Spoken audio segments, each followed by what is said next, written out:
Hey guys, how are you all? Welcome back to your channel Anime Time. Today we will see what if Naruto discover the truth about his parents. Part 1. If you like our videos then please do like, comment and subscribe. The moon hung in the night sky over a serene and peaceful Konoha. Its bright light was smothered under the thick clouds that loomed over the quiet village. Leaves danced in the air as a calm and cool breeze carried them through the streets. Hiruzen had enjoyed yet another day away from the title of Kage. He took another long drag from his tobacco pipe while he sat on the balcony of his home next to painting of his beautiful village. It had been 5 years already since he gave it away, and even though he adored serving his home, he had no issues admitting that he equally loved retirement. The day was amazing or even eventful, but most of the time they were relaxing. So far, Hiruzen could say that retirement had treated him well. It did have faults that left extra years on his life though.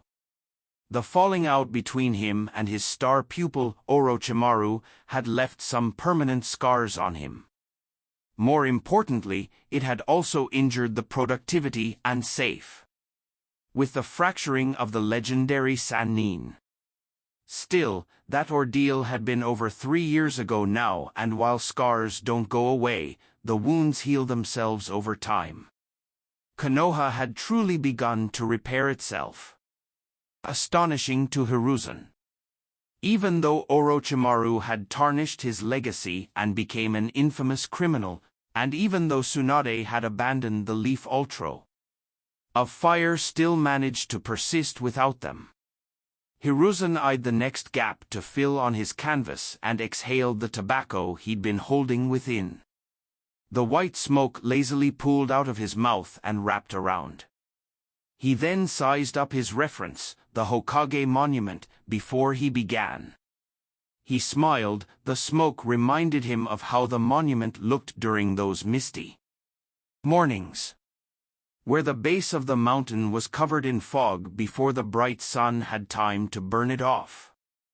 Hiruzen retrieved his color palette and dipped his small brush into an earthy tan shade of brown before he committed to a long series of short, intricate strokes. He then paused to examine his work. A smirk curved on his lips. "Heh. I think I got your features down pretty good, Minato," he mumbled proudly to himself. He looked back to the notorious monument. A thoughtful glint shined in his eyes. "I wonder about whose face will accompany ours after you retire," he said. "I trust we will make the right decision." Hiruzen looked at the canvas again to add to his art piece. He dunked his brush in a bucket of water to clean it. Suddenly, the water in the bucket began to shake, the splash everywhere. Hiruzen's canvas fell onto the ground. He felt the chaotic vibrations underneath his seat and braced himself, grabbing onto the railings of his base. Konoha doesn't get earthquakes, he thought with gritted teeth. The violent tremors ceased. Hiruzen leapt to his feet as he scanned the condition of his village. What could have caused that? Looking over the leaf, his question had swiftly received an answer. In the center of Konoha was a billowing white plume of smoke that swallowed and towered into the sky. Hiruzen's face became pale. "What the hell is that?" he thought while he maintained an intense stare trying to figure out what caused this sudden anomaly. In rapid succession, 9 enormous tails coated in red-orange fur pierced the smoke screen. They whipped and lashed throughout the surrounding buildings, obliterating them into rubble without effort. Hiruzen was filled with dread and paled at the sight. "It can't be," he thought with beads of sweat forming on his brow. "What has happened to Kushina for the 9 out? Minato assured me that he'd personally oversee that the birth went over smoothly." His wrinkled face formed a scowl when the building-sized hand of the QB tore the entire top half off an apartment complex, from its base and through it. Hiruzen. As the several stories of the building soared across the sky and over him like a meteor before it crashed into his clan's estate. A shockwave reverberated from him. Windows shattered as the concussive force threw him against the balcony railing. He scrambled to his feet and dashed into his bedroom, toward his quaint wardrobe. The family portrait of his wife and son caught his attention from the bedside. Hesitated to go looking for them but brushed his familial worries aside. "I have to go out there and do something about the fox," he concluded as he scrambled to pee. Resolve set in as he wrapped himself in his infamous ninja attire, a full-body, charcoal black suit over a layer of chainmail that was exposed at his wrists and ankles. Strapped a dark green armored bracer over his right forearm. At his waist was a blue band that hugged his body suit to his person. A dark green kabuto helmet res. Head. Over the top of the helmet was a black bandana-style leaf head protector tied together, with straps that were so long they straddled the floor when Hiruzen was on. His back was a white patch that began at the front of his shoulders. Engraved in the white patch was the kanji for fire. Hiruzen then finally wriggled his feet into his sandals. Now time for some assistance, Hiruzen thought. He bit into the tip of his thumb and flew through hand signs faster than the eyes could follow before finishing with. He could hear someone running throughout his home and up the hallway to his bedroom door. A Konoha Jonin rushed into the room. Hiruzen did not turn to acknowledge him. "Lord Third, the nine-tailed fox is running rampant through the village. We need he cried frantically. "Don't worry, son," Hiruzen said with a calm but stern voice. Hiruzen knelt down to the ground and slammed his palm onto the floor. "Ha!" the Jonin blurted out in confusion. A vast array of complex patterns spread across the floor in a circular shape, then a puff of white smoke consumed Hiruzen. Before the Jonin could ask what he was, swiped the smoke away with one swift swing of his notorious monkey staff. He held the almost pillar-sized black staff with golden ends under his right arm and faced the Konoha Jonin with a threatening mug of determination. "I will protect this village," Hiruzen declared. "Yes, Lord Third," the Jonin stiffened, fighting off a look of wonder. "Do whatever you can to locate Jiraiya or Minato and get them to me," Hiruzen ordered as he dashed for his balcony. He didn't have time to waste, but he had notice. Fresh rendition of Minato's face on the monument he had just painted had been smudged beyond recognition, and even got all over his own face on the Hokage. Hiruzen couldn't help but shove his worst thoughts away. They'd only make him hesitate in battle. He can't be concerned with Minato or Kushina now, he has to defend. He stepped onto the balcony's guardrail and steeled his nerves as he glared at the rampaging demon fox. He had to trust that Minato was handling himself for the.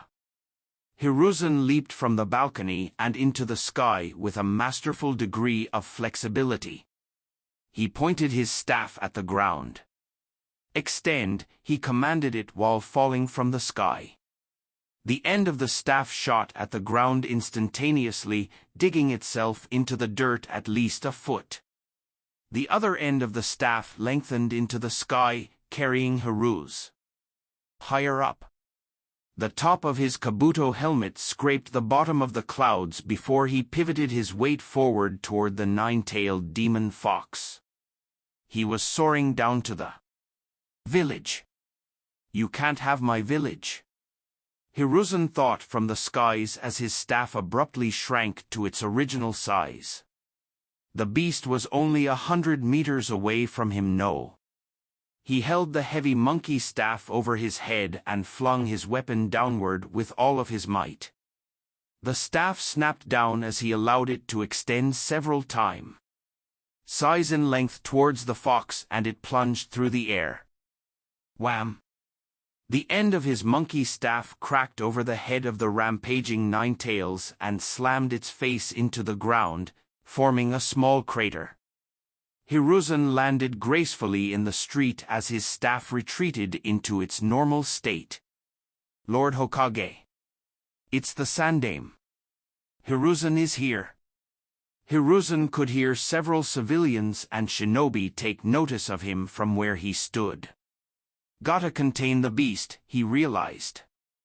His hands sprung into motion, forming an elaborate set of seals in only a fraction of a second. Earth style, great binding earth.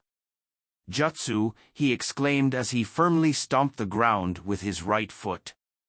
Giant earthly chains shot from the ground, wrapping around the fox's legs, tails, and snapping closed around its throat, successfully restraining the writhing behem. Surface. Lord Hiruzen, two familiar voices called to him from his side. He turned to identify them. Ah, Shikaku and Chosa, do you have any idea about Minato's situation? Hiruzen inquired with a serious expression. No clue, Lord Third, Chosa replied with a stressed air about him. Hiruzen narrowed his gaze on Shikaku expectantly for a reply. The Nara shrugged his shoulders. It can't be helped then, Hiruzen uttered with a tired sigh. We'll just have to make do without him, he stated. So, what should we do, Hiruzen? Chosa inquired of him. Hiruzen racked his brain for the best course of action. With the stillness that hung in the air, Hiruzen was able to assess the state of his village. His old eyes scanned over the toppled, burning buildings. They reminded him of older times. Of all the countless villages he watched burn down before him as a youth. Serving in the Land of Lightning during the Second Great Ninja War. Worst yet, the mangled and deformed bodies of his people and comrades that speckled the area similarly aroused memories of the past. The screams, the cries, just too much for a man like him. Lord Third, a voice uttered which dragged Hiruzen out of his thoughts. His head whipped around to the voice. Shikaku was planted next to him with a worried expression. Hiruzen realized that he had lost his train of thought. I'm fine, reassured his former advisor, which seemed to quell the Nara's concerns. Hiruzen stiffened his shoulders and steeled his nerves. We have to focus on getting the N outside of the village. I'm excited to hear your idea about how we go about doing that, Shikaku stated with a curious edge. First, we need to evacuate the civilians to safety, Hiruzen explained with emphasis. Up there. Chosa exclaimed and pointed to the closest shinobi in the area, perched on top of a half-destroyed tower. Hiruzen nodded at the Akimichi in understanding before he planted Enma into the ground, hugged his staff to his person, and wrapped his leg around the staff. No. Declared. The staff shot upward with Hiruzen in tow. He used his weight to lean his staff toward the unsuspecting shinobi before swooping down next to him. Gather the other area and start evacuating the citizens, Hiruzen ordered the ninja. The young shinobi gasped, startled by the sudden presence of the third. The ninja halted his complex string of hand signs and saluted his superior. Yes, Lord Hiruzen. The ninja then leapt away to a new group of shinobi. Hiruzen waved Shikaku and Chosa over to him where they subsequently joined him atop the dilapidated tower. He focused intently on the shackled beast below. He felt unease in watching it writhe uncontrollably in his jutsu and growl like a deranged animal. Now we have to escape. From the village, Hiruzen revealed. The Akimichi scratched the top of his head in contemplation. "Do you have any ideas, Shikaku?" he asked in forfeit. Shikaku's gaze was sternly focused on the nine tails. "Look at how uncontrolled it is," the Nara said in regard to the fox's barely contained outburst. "It's almost like the Kyuubi isn't thinking at all," Shikaku inferred. "Perhaps it has already tired itself out against our other ninjas?" Choza offered in retort. "I doubt that," Shikaku shot back. "Humph," Hiruzen mused with a frown, "it doesn't matter, we can just exploit this weakness to our advantage," he concluded. "So what do we do then?" Choza asked. "Watch out," Shikaku warned. The crumbling of solid rock could be heard tumbling against the surface. Hiruzen's attention snapped onto the nine tails which had broken free of his jutsu. It snarled at the trio, who narrowly dispersed in time to avoid a painful death. "Choza, you know what to do," Shikaku shouted to his comrade. "Right." The Akimichi's hands snapped together to form a seal. Expansion jutsu. Hiruzen watched hot wisps of white steam roll off Choza's body before bursting from his person and covering him in a billowing cloud of mist. Choza dashed out from the dancing pillar of steam with booming footsteps. He now towered over his peers at an astonishing 15 meters tall. His very mass had expand and grow so exponentially that Choza had become a giant almost the size of the colossal nine tails itself. Clawed fingers locked with bare hands as Choza engaged the raging fox. "Try to force it out of the village," Shikaku instructed his teammate from below. Hiruzen sprinted to reposition himself behind the demon while the Akimichi grappled with it and its intense rage, struggling to gain leverage. As the Kyuubi fended off the giant shinobi, Hiruzen halted at the back end of the fox. He threw his adamantine staff over his shoulder and heaved a deep breath before staff with all of his might. It extended at breakneck speeds as it flew through the air before slamming into the hind legs of the fox. The demon's bones groaned from overbearing attack and its legs buckled beneath it. Now that the giant had toppled over itself, Choza was swift to take advantage, swooping down on the fox from behind and restraining its waving arms. Hiruzen and observed the Akimichi nervously when he summoned all of his strength and lifted the writhing demon into the skies, throwing it over his shoulder as far as he could. "That'll surely get the demon out of the village," Hiruzen thought victoriously. The fox howled at the top of its lungs while it soared through the sky before crashing into a nearby forest just clear of the village walls. "Chase the fox, Choza will catch up with us," Hiruzen ordered Shikaku with urgency. "At least it's out of the urban part of the village now," Shikaku remarked by Hiruzen's side while they raced to close the distance between them and the nine tails. "We just have to try and keep it there," Hiruzen stated with no small amount of stress teeming from his voice. The duo dashed to the top of a tall tree to get a good look at their adversary. Its massive body had totally splintered and felled the trees beneath it, and it laid in the crater it formed. "Get ready," Hiruzen warned when the beast sluggishly began to recollect itself. Its massive hands crushed the trees beneath them while it slowly pulled itself from. "I'll try restraining it with my shadow, then you can crack it over the head with that staff and put it to sleep," Shikaku suggested hastily. "Not exactly your most well-thought-out plan," Hiruzen noted with a smidgen of concern. "Are you sure there is no other way to get rid of it without trying to engag?" Shikaku rejected Hiruzen's sentiments with a nod, much to his displeasure. "Minato and Jiraiya are missing, and they are the only people that could remove the Q area swiftly," the Nara tactician explained. "We can't use Choza to move the fox away because it would destroy the village in the process." Hiruzen sighed with a dejected frown. We can't beat it in a battle of attrition either, he realized. I guess a knockout blow will have to do, he said resolutely. All right then, let's do this, Shikaku said. I'll need you to draw it in for my shadow to reach, the Nara informed Hiruzen. Hiruzen merely chuckled indignantly with a tired grin. And here I thought these restless days were finally behind me, he mumbled with a hint of bitterness. How? He didn't even wait for Shikaku to respond. He hopped down from the tree and into the Kyuubi's path of destruction.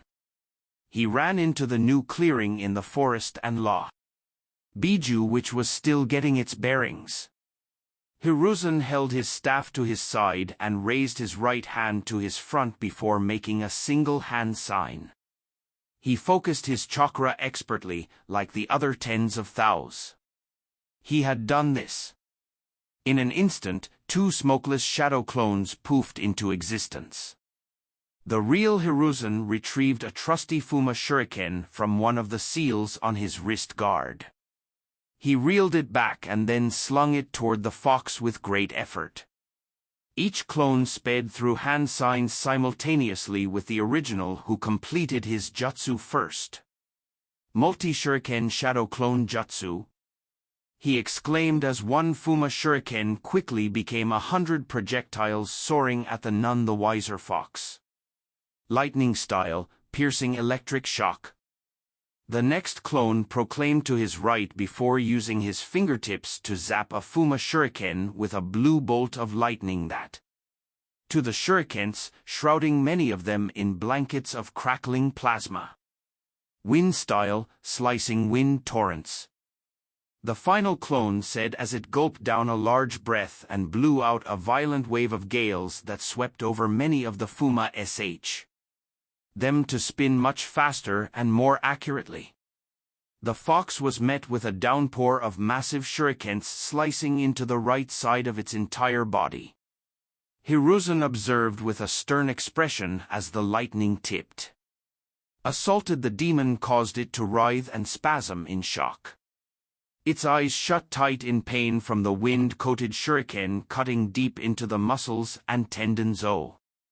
The fox heaved in distress before the massive blade's effect began to wear off, and it was already beginning to repair itself. Its blood-red eyes shot open in the direct shuriken pelted it from. Hiruzen grit his teeth and shuddered at the pure, feral hatred that emanated from the Nine-Tails' crippling roar. Now that I've made myself known, Hiruzen thought while he turned away and ran for it. He dashed through the clearing, the leaves danced in the trail of wind but the fox trailed him like he was wounded prey. The ground quaked beneath Hiruzen's feet from the lumbering fox's giant size. He narrowly escaped the clearing before the fox could bite him in two. Its jaws snap, clamping shut to try and catch Hiruzen's heels. He took to the trees, leaping from branch to branch as one tree after another succumbed to the Biju's rampage. Hiruzen could feel the World-Ender's steaming breath flow down his back. It made the hair on his neck stand. In the distance, he finally saw Shikaku and Chosa, who, up, perched inside a tree.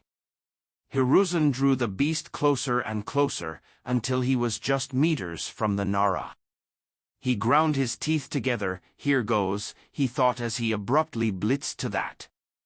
The fox dug its hands into the earth and skidded to a halt. Hiruzen stopped in his tracks in time to watch the towering monster draw its arm back, preparing to rip shreds. Just as it began to swing its mighty hand down, it abruptly froze in place. Shadow possession complete. Shikaku yelled with strain. The beast snarled with its fangs bared. Its body inched back and forth, fighting against the constricting hold of the Nara's shadow. You two have to make this count, can't hold this thing forever. Shikaku warned, desperately battling the Nine-Tails' strength. Chosa sped through hand signs. Partial expansion jutsu. Both of his hands rapidly expanded into the size of boulders. Hiruzen and Choza leapt into the air. Choza interlocked his gigantic hands together and threw them well above him. Hiruzen flung his staff over his head. "Now, declared. He quickly snapped the staff forward while it rapidly increased in size. The fox roared defiantly. A sudden brain-rattling ring could be heard. The trio of ninja were overcome with horror at the sight of the nine tails amassing of chakra at its mouth. Before either attack even connected, the demon fox had managed to form a pure black sphere of solid chakra. A Bijadama? Hiruzen thought in shock. The sheer amount of heat that radiated from the attack caused all three shinobi to squint and turn their heads. "It's going. This entire part of the village to take us out." Hiruzen had already put everything he had into this attack. No matter what happened now, that coal-black ball of destruction was going to be set off, and there was them could do about it. "We'll just have to take you with us," Hiruzen concluded with resolve, following through with his final attack. Crack! The adamantine staff combined with the Akimichi's fists connected with the skull of the nine tails. Hiruzen could definitely point out the distinct cracking noise of Bao Fox's body met the dirt. However, something was off. Where the hell did the Bijadama go? Hiruzen wondered desperately as his feet touched the surface. A flash of light illuminated the entire forest like the sun was about to set. Hiruzen flung his attention to the light source. A fireball towered over the mountains from kilometers away. He watched in awe as the ground began to violently tremble beneath his feet. Boom! The deafening explosion rattled in his eardrums. How? Hiruzen was bewildered as to how the tailed beast bomb fired in that direction. He quickly scanned the AR. It was then that he saw it. Standing right before the half-opened mouth of the Nine Tails was the fourth Hokage, sporting his iconic cloak. Minato. Hiruzen could only see the right side of the determined gaze. Minato laid his left hand on the biju before forming one sign with his right hand. Hiruzen watched the fourth and the kyubi disappear from the BA. Instant without so much as a trace. Hiruzen, the shockwave. Choza yelled. He was dragged back into reality and began to race through a number of signs. Earth style, earth wall. A large, firm layer of sediment erupted from the ground feet, forming a barrier that Shikaku and Choza darted behind. No sooner than the wall materialized did a booming blast of superheated air tear through the forest around them. Trees uprooted and debris flew chaotically, the pond buried stones into the sides of mountains. Hiruzen grit his teeth at the sound of rocks bursting against his defense. Shikaku fell onto his rear when a branch was lowered. The wall, nearly piercing his throat. All the trio could manage was to hunker down for the moment. Seconds passed, but eventually the vicious winds subsided, leaving the once chaotic clearing in an unsettling silence. What the hell just happened? Shikaku asked in bewilderment. Minato saved us, was all Hiruzen could think to say. It was only now that he realized his heart had been beating out of his chest the entire time. A wave of gratitude. But it had a hard time convincing him to forget that he was only a few milliseconds from certain death. He heaved a labored sigh. So what do we do now? Choza inquired. We should find and support Minato as soon as possible, Shikaku stated sternly. We have to help him put that beast away again. Hiruzen nodded. Shikaku is right. How are we going to even find where he went? Chosa asked with a perplexed expression. Hiruzen did not give a verbal reply. He planted his trusty staff firmly on the ground, held it to his body, and stood against it with both legs. "Take me up, King Enma," Hiruzen commanded his staff. The pole flew into the sky at a slight angle with Hiruzen in tow. He clung to it with little effort as it rapidly increased from the base of the ground to the clouds. Now, kilometers high, Hiruzen had the chance to scan the area for Minato's whereabouts. From up so high, Hiruzen could marvel at the spectacle of his village and see over the hills and mountains into the tucked-away valleys.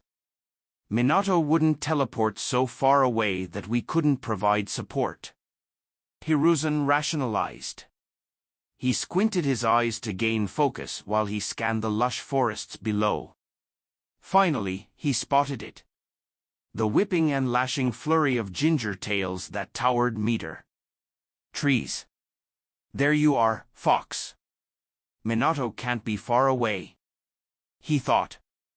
"Take me back down," Hiruzen mouthed with haste. In only a moment, Hiruzen was once again touching the ground. Both the Nara and Akimichi looked at him. "EXP. The Ninetails is directly east from here. About 10 kilometers away," he informed. Shikaku and Chosa seemed to release all their pent-up tension with one relaxing sigh. "Great, let's go. We don't have time to waste," Shikaku claimed. "Let's use your body flicker to get there," Chosa suggested to Hiruzen. Hiruzen approached both of them, placing one hand on Chosa's shoulder, and he felt Shikaku put his own hand on his opposite shoulder. "Here we come, Minato," Hiruzen thought assuredly before turning east and forming a single hand seal. His chakra flooded into his legs tenketsu like rushing water. Crafted canals before he burst forth with greatly enhanced speed. The parting winds beat against his person with intensity and the leaves struggled to follow in only a moment, it was over and the scenery had morphed from the shambles of a half-destroyed forest to the serene, lush greenery that surrounded the outskirt. The calm wind and tranquil atmosphere that surrounded Hiruzen was a very welcome change. Hiruzen," Shikaku muttered into the silence with a quaint whisper. Hiruzen turned to his left where Shikaku and Chosa stood, looking on at something. He calmly made his way to the duo. Something about the way they were acting threw Hiruzen off. It all felt so eerie. He stood between the Akimichi and the Nara genius, regarding their faces. They were both totally consumed by whatever they saw. Chosa's face was masked with. He couldn't even conceive what he had laid eyes on. Shikaku's expression was adorned with worry. His teeth ground together in indignation as sweat rolled downhill. A sudden chill crept down Hiruzen's back. An abrupt and smothering weight of anxiety ravaged his old nerves. He scanned the scene to find what wrought with such overwhelming distress. His wrinkled face sped through a look of concern to eye-bulging shock and settled on utter devastation. "Minato," Hiruzen muttered. No less than 15 meters away was the fourth Hokage, Minato Namikaze, accompanied by his dear wife, Kushina Uzumaki. Both of them had been impaled through abdomen by one of the Ninetail's razor-sharp claws. "Oh no," Hiruzen's voice was riddled with dread. Minato slowly turned his head to Hiruzen and offered a weak smile. "We just moved without thinking," he explained before tilting his head to the right for context. Hiruzen's eyes dashed to the right. Just out of the fox's reach was a small altar bathed in warm candle light.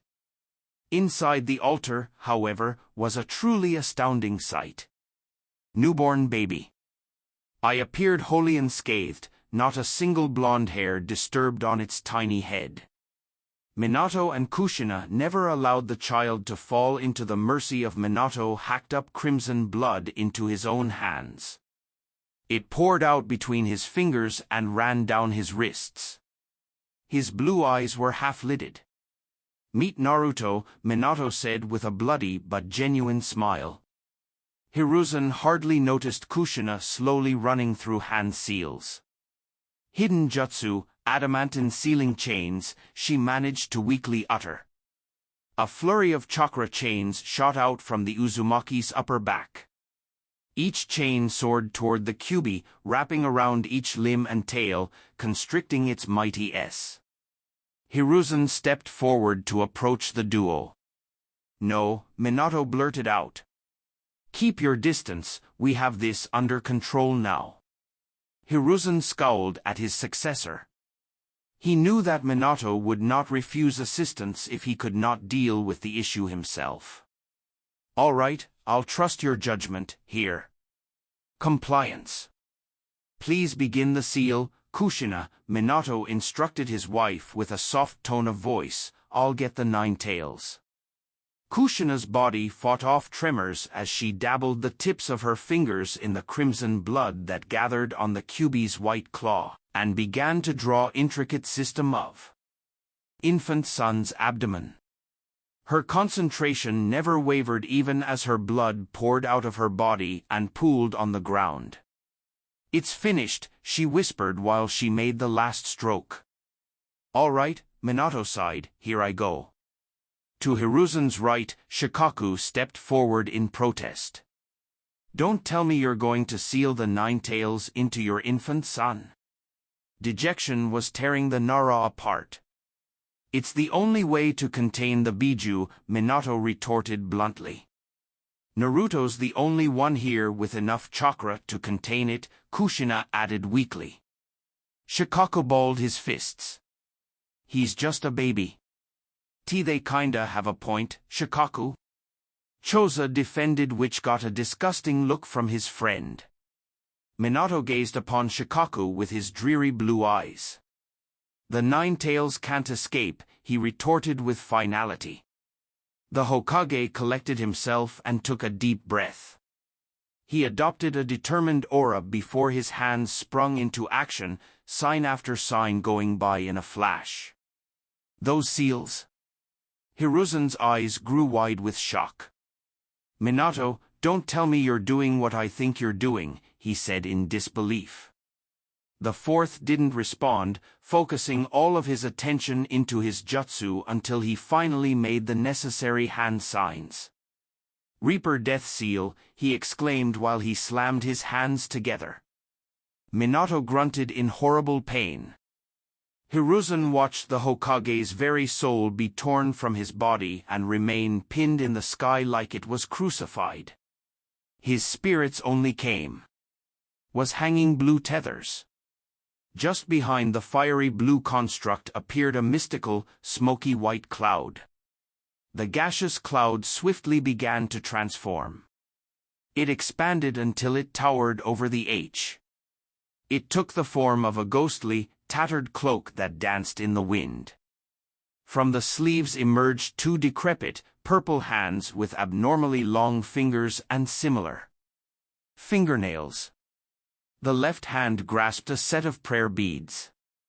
From the V-shaped collar, the head of the creature took shape. It sported a lion's mane of white hair, a sha.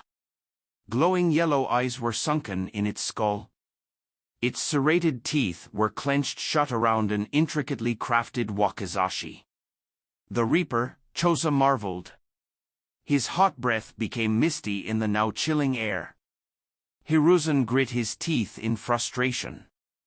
"Don't you know this jutsu will kill you?" he reminded the Hokage with yells, as if he'd lost his mind and forgotten the requirement. Feared Uzumaki technique. "Reaper, fetch me the Kyuubi's soul," he commanded the spirit. Hiruzen's attention latched onto the looming Reaper. Its menacing figure levitating above everyone while it sauntered over to the writhing fox. The 9 tails tried and tried to fight against the adamantine constraints, but couldn't make any ground. The Reaper was inching closer, unfazed by the demon's snarls. Hiruzen took note of the fiery eyes of the fox and all the blood-red hatred that emanated from its gaze, its sharp, blood-covered fangs bared for all to fear. He knew could approach this Biju, even while it was restricted, without a concrete resolve. The Shinigami was no human. It made its way to the cornered fox as if it couldn't even understand threats or fear. The death god stopped before the fox, its low-gazing effect. Hiruzen saw the Reaper's ghostly purple hand reach for the wakizashi between its yellow teeth. It licked the sharp blade with its long, narrow, black tongue. Before the fox. Without hesitation, the Shinigami plunged the wakizashi deep into the Nine-Tails' jugular. The fight between the demon and the chains halted, and then the Reaper wakizashi through the rest of the Kyuubi's throat.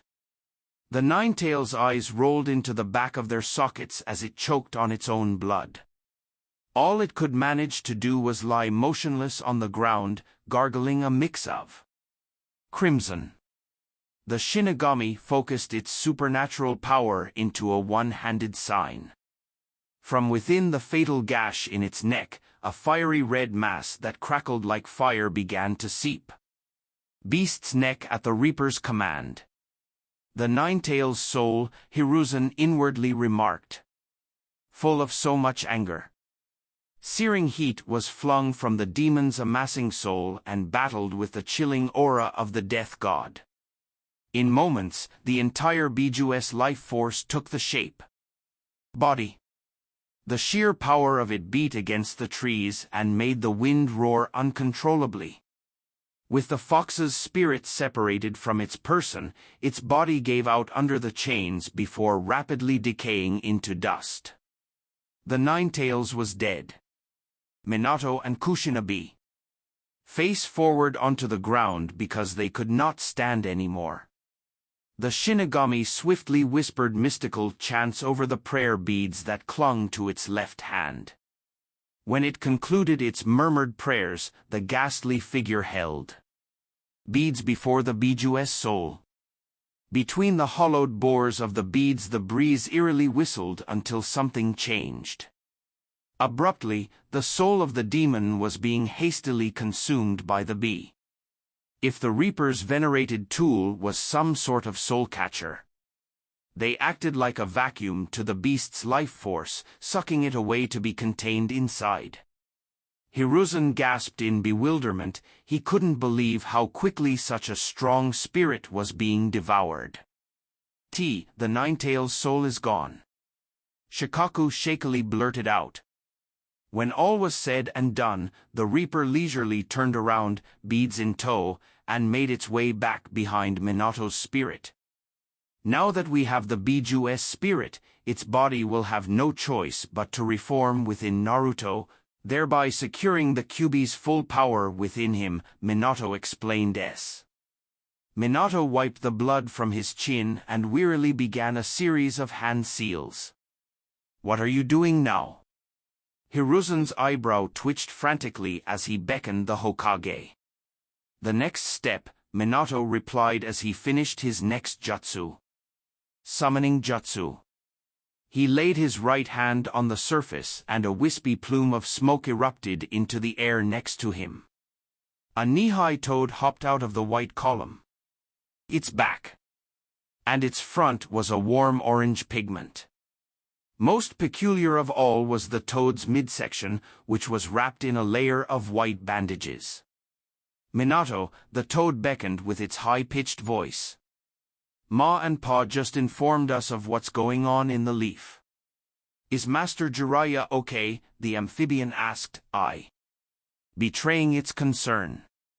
What's wrong with Jiraiya? Hiruzen instantly wondered. Minato apparently did his best to smile.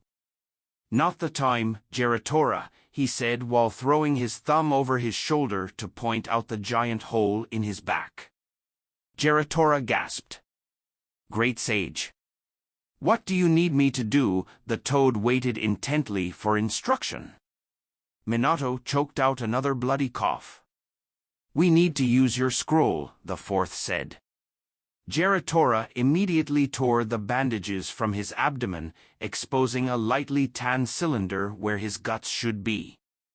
He then stood on his hind legs and focused. With a hand sign, "Release," Geratora commanded, and suddenly his upper body shot up from his legs an entire meter. His midsection was one long scroll that he unfurled for use. Kushina held her hand up and extended her pointer finger, which radiated with the blue flame of her chakra. She began burning something into the paper of the screen. Careful, long strokes. This is the key to Naruto's 8-trigram seal, which will restrain the Kyuubi, the redhead explained as she made the final stroke in the scroll. "Make sure that this scroll gets to Master Jiraiya and that he knows what it's for," Minato instructed the toad. "It will be done," Geratora nodded before disappearing in a dancing cloud of white smoke. Kushina coughed into her hand. She looked terribly distressed, and the sweat and grime that dotted her face didn't help. "Please, get Naruto for us," she softly instructing. Hiruzen dashed to the altar and carefully cradled the sleeping Naruto in his arms. He had only just gotten to take notice of the baby's defining whiskers, of which th on each cheek. His eyes are even bluer than Minato's, he realized. Shikaku and Chosa had gone through the courtesy of laying the impaled couple on their sides, facing each other. Hiruzen laid the infant boy in Kushina's arms, who cheeked tenderly. "Hiruzen," Minato called his attention. "Yeah, son?" Hiruzen responded softly. Minato's dim, blue eyes settled on him. "I have one final request," the blonde revealed. "I want you to make sure that Master Jiraiya raises Naruto," he stated firmly. "And I want you to tell him I'm sorry for dumping a huge task on him with such short."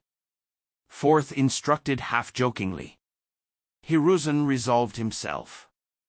"I'll see to it that it's fulfilled," he assured his dying successor with a stern nod.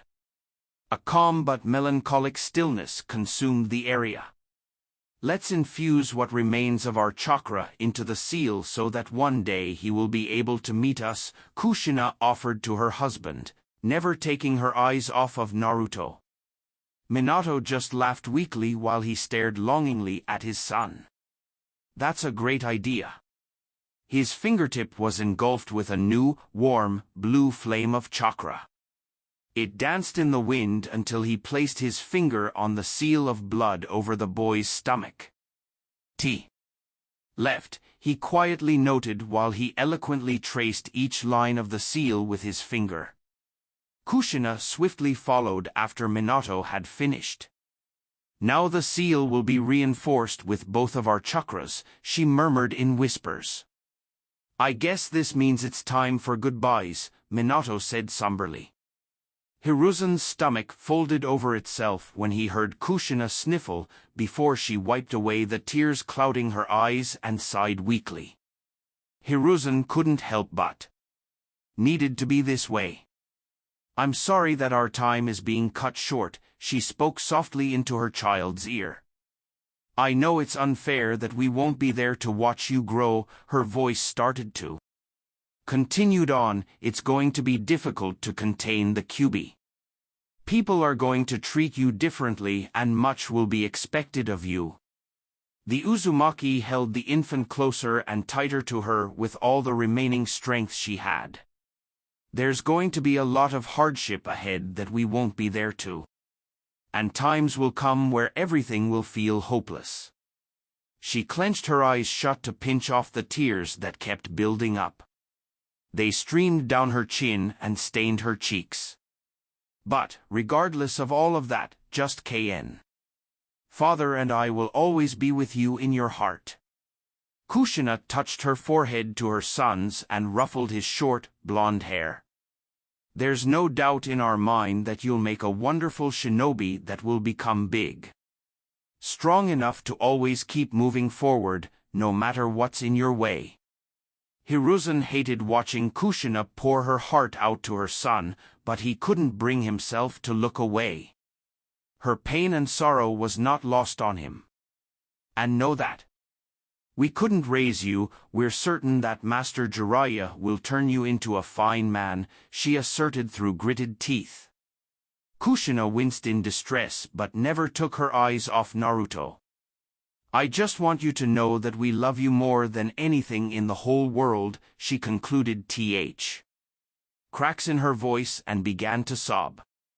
Minato smiled warmly, realizing that it was his turn to pass on his final words. He wrapped his arm around Kushina and rested his hand on Naruto's stomach. I don't really have much to say that your mother didn't already tell you, hey. I just wish I could have done more as your father, he said as a single tear ran down his. Used a moment to silently compose himself. Be strong, Naruto. I know that, you'll do better than we did, he concluded with a bittersweet smile. Hiruzen could tell the light in Minato's eyes was fading away. Minato got one more longing look at his wife. Are you ready? Minato softly asked Kushina. She nodded her head in confirmation. Minato raised his left hand into the air, signaling the death god. Give the boy its soul, the Hokage commanded the ever-looming Reaper. The Shinigami removed O from the band of the venerated item and held it over Naruto's gut. Then it held its other hand before its face and made a single hand sign. At once, the small bead exploded with the burning red mass of the Kyuubi's soul. It streamed into Naruto's body sporadically. The boy instantly began to wail and cry. Couldn't help but wince watching all of the fox's hateful life force flood Naruto's person. The soul ceased pouring from the prayer bead.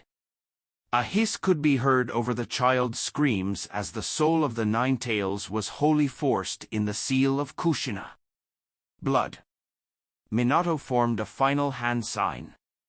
The Reaper sliced open its own stomach with its wakizashi because it understood what came next. Seal. Minato demanded with finality. The red configuration on Naruto's abdomen constricted and changed into a tight swirl that was surrounded by complex symbol patterns. At the same time, the Reaper used its wakizashi to sever the tethers of Minato's soul from his body and seal his spirit within the dark innards of the Shinigamis. The deafening sound of Naruto's screams were overshadowed by Minato and Kushina's silence. Hiruzen somberly knelt down closer to the family. They died while holding Naruto tightly in their grasp. Kushina still didn't take her eyes off Naruto even when she took it upon himself to carefully close their eyelids. Hiruzen shared melancholic glances with Chosa and Shikaku. Even he could tell that they all knew the same thing: Naruto didn't choose this life and it wasn't going him either. All Naruto could hear were screams of terror. He opened his heavy eyes, but all he could see was red. His tongue was coated with the taste of iron. A sudden crash rattled his brain in his skull and he was consumed by the chilling darkness. Where was he? What was happening to him? Minato, you know that we can't seal the fox into him, a feminine voice argued in defiance. There has to be another way, she demanded. There isn't another way, a man softly retorted. Now that the Nine Tails has been removed, you're going to die, and he's the only person in the village with a chakra network to contain the Kyuubi, he finished, barely mouthing the words through the shakes in his voice.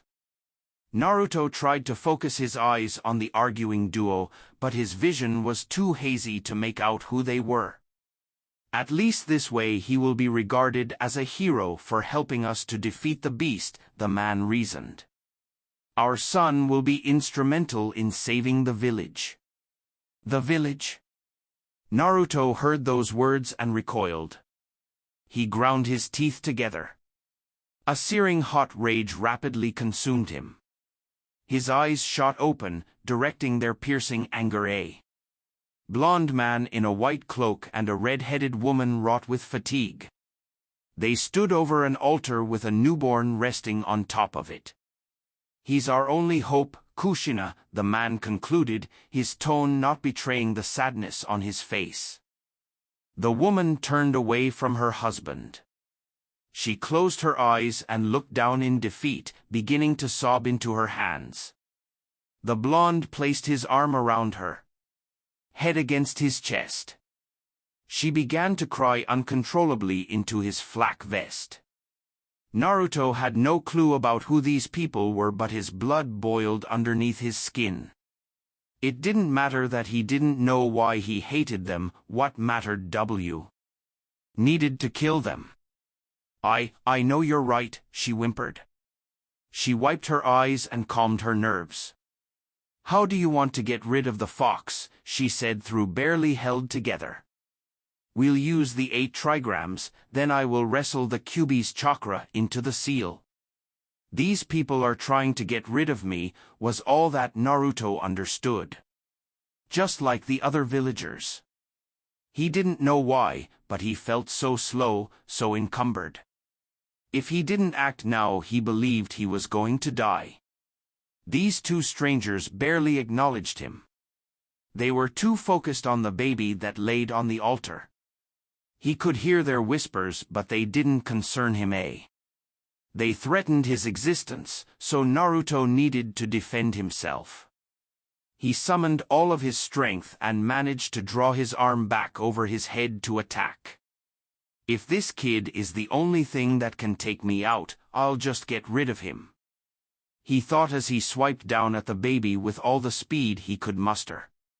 "Kushina," the blond man blurted out. The cloaked man dashed in front of the assault, followed by the red-headed woman. The attack was mere feet away from the baby, but it was unsuccessful. Stopped. Of the duo. Naruto saw the rosy-red blood gush from their wounds and was frozen stiff. He had failed to ensure his existence. He grit his teeth in anguish. "Why," he thought. "Why do the villagers want me gone?" "Minato." A new, aged voice muttered. Naruto averted his attention to the newcomer. It was a familiar face, the 3rd Hokage. What was he doing here?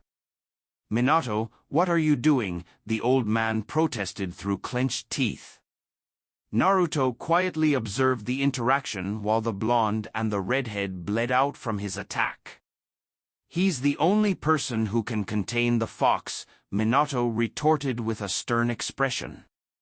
"He's just a baby." Hiruzen spat back. "It doesn't matter," Minato replied. "Naruto doesn't have a say in it. He must become the new host of the 9 Tails." Naruto's ears perked up. He replayed Minato's words in his mind. The child shares his name. It didn't sit right with the blonde. No one in Konoha would ever burden the same name as him. Naruto couldn't put it together, but something about all of this made him feel uneasy. The whole situation flashed through his mind. None of it made sense, and yet his hatred for these people felt genuine. The boy's eyes flew wide open as he shot up into a sitting position. He could feel his heart beating out of his chest. He panted hastily, unable to control his breathing. Rolled down his forehead and into his eyes. He wiped the sweat away with his forearm. The yellow-headed youth balled his fists and closed his eyes shut to regain composure. His bearings flooded back to him after the quiet started to set in. That nightmare again, he thought indignantly. Naruto turned to look at the clock on top of his nightstand. He lazily pushed the empty cups of ramen stacked into a tower out of the way of the clock. It read 7 morning. "At least I got a couple hours of sleep this time," Naruto acknowledged, trying to see the bright side. He threw his blanket off of him and sluggishly stepped down from his bed. His body was heavy with fatigue. He scratched the backside of his neck and sighed. It was ready. He sauntered through the trash-laden floor and into his bathroom and brushed his teeth. He glanced at the shower with consideration before dismissing it. Naruto see to shower this morning, plus he had showered 3 days ago anyway. Finished with the toiletries, he made his way to a pile of clothes that were half sprawled out on the floor. Rummaging through the pile, he selected a simple black to orange cargo pants to wear. The blonde was ready to get something to eat and made his way to the small kitchen at the end of his apartment. The dishes were haphazardly stacked onto one sink. He skipped the refrigerator because his apartment had no electricity again the whole month and any food inside had long gone bad. The pantry was his only be open before him and gave its contents a once-over. Empty. He was going to the academy hungry today. On the nightstand next to his bed he reached for his frog wallet. He opened it and wondered how much money he had left. 5 real. Maybe he can heckle old man. Another half bowl of ramen. Anything to avoid scrounging through the trash for scraps again. He stuffed the wallet deep into his cargo pants. Also on the nightstand was a rustic switchblade. It was horribly worn around the handle and holding it brought discomfort. He flicked the knife open to examine it in. Morning sun slid down the metal with a flashing light. The blade had a few nicks in it here and there. In a weird way, the weapon managed to be charming. It was difference between getting mugged and keeping your belongings, and it wasn't so bad considering Naruto found it in the trash. He placed the weapon neatly into him. Naruto snatched his apartment keys from the nightstand. They twirled around his finger, ringing out as they clanged into each other. He made his way to the apartment and tried his hardest to part the curtains the slightest amount to see what, or rather, who could be outside his apartment that he didn't want to run into. Using just his one blue eye, the boy could make out a few thugs waiting in the shadows of the alleyways below to prey on the next passerby. I should probably avoid the street, he mumbled under his breath.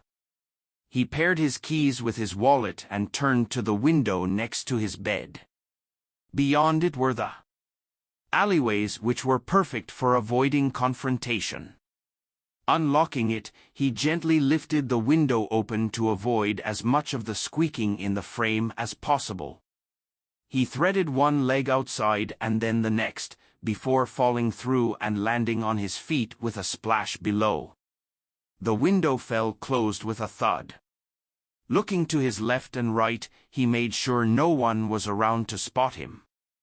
The sun's light fought against the apartment complex which shielded the alleyway with "Make haste in."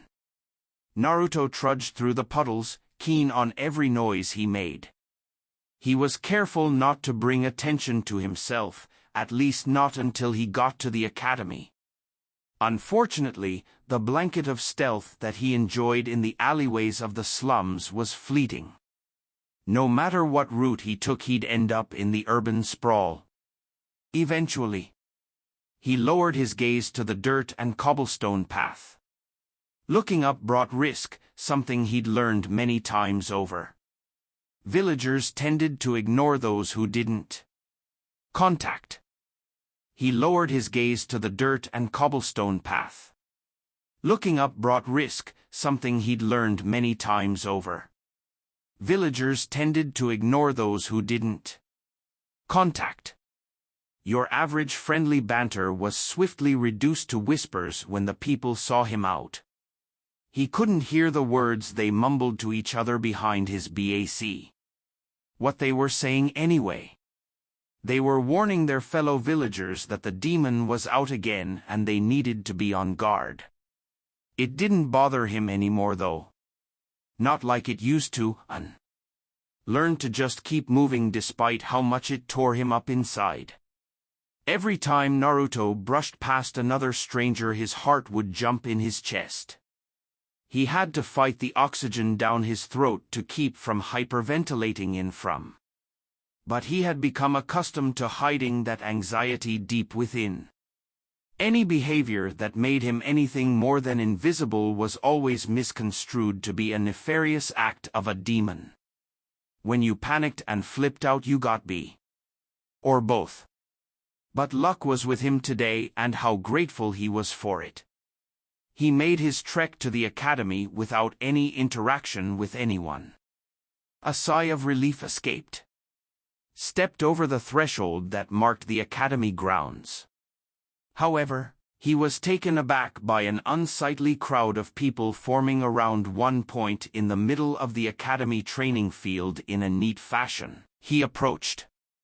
At a closer glance, Naruto saw that the crowd was ordered by grade from 2nd to 5th year academy students. He poked and prodded his way through to his group, the 4th years. Trying his hardest not to make his presence known, he unwittingly bumped into a fellow me class who immediately shoved him onto the ground in disdain.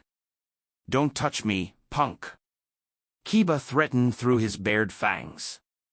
Naruto frowned and gritted his teeth bitterly. He wanted to snap back at the Inuzuka but knew better and bit his tongue. The youth picked himself up before dusting. "Kiba," a voice sliced through the surrounding chatter of the crowd. Naruto looked for its source and saw it was his new sensei named Irika with his arms crossed, plastered onto his face. "Act your age and don't cause trouble," he instructed. "Humph," the Inuzuka scoffed with a resentful aura. "Naruto," Irika's voice boomed in his ears, "take your spot over there." He pointed out a free spot between two other classmates, Hinata Hyuga and Sasuke Uchi. He shoved his hands into his pockets, kept his head down, and made his way to his spot in the crowd. He walked into the space between the Hyuga and the Uchiha. "We're quiet."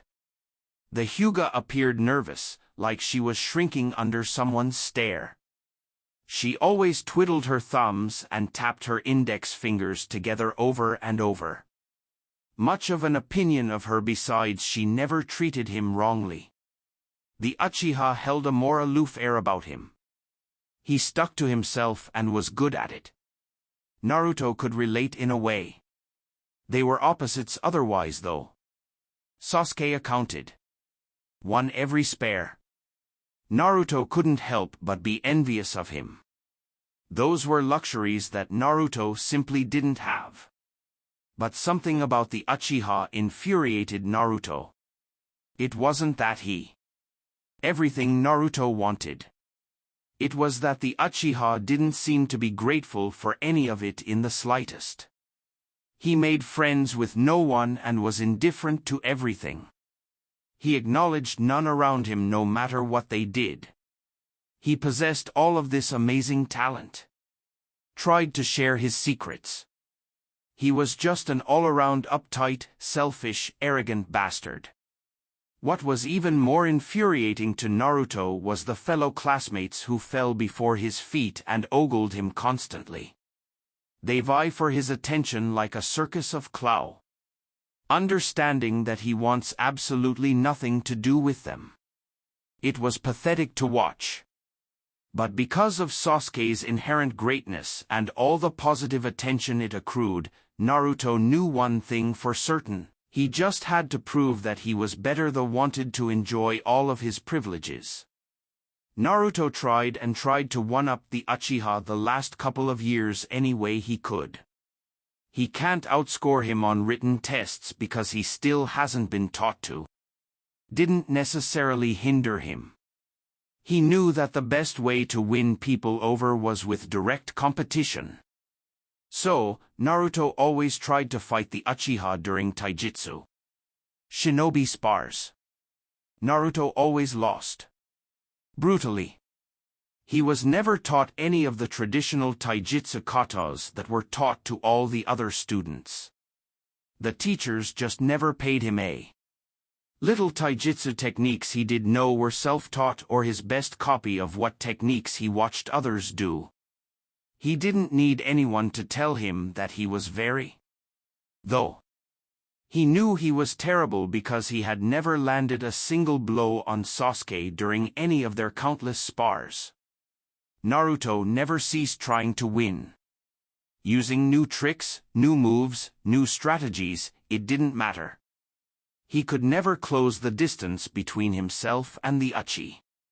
Sasuke probably didn't see it like him, but to Naruto, they were rivals. He scanned the rest of the training grounds. All the first-year and sixth-year academy students stood at attention, facing the rest of the attendees. In front of them, students closely with an air of admiration, was the robed old man himself. "This is a very important day for all of you," Hiruzen said to the new and senior students as he paced before them. "Today you start your final year at the Konoha Academy before you will begin your lives as freshly minted genin," he said to the seniors. "And you all are just embarking on the path of the ninja." The many beginning youths stared at their leader in awe. Naruto had again failed to remember that at the start of each year the Hokage likes to come to inspire the new senior students, and give the fresh blood a warm academy. "I remember when I started in the academy the first year of its creation when Lord Tobirama had just established the ranking system," he smirked. "And I remember when I graduated at age 12 and became a full-fledged genin under the second as well." He reached into his white robe and held out his hand, i.e. the headband. He held it high for everyone to see. The metal protector had gashes and cuts scattered about it, and the black cloth that held it together was all but tattered with te. Not quite in the shape it used to be after all the battles it saw, but this headband is still older than all of your parents, he jokingly revealed. Every student, barring Sasuke, Ut and Ot at the ancient relic. Each of us understood that we were integral to the future of our home, Hiruzen said. We were the next generation of defenders against all of the Land of Fire's essential that we all knew that and that we became capable ninja because of that.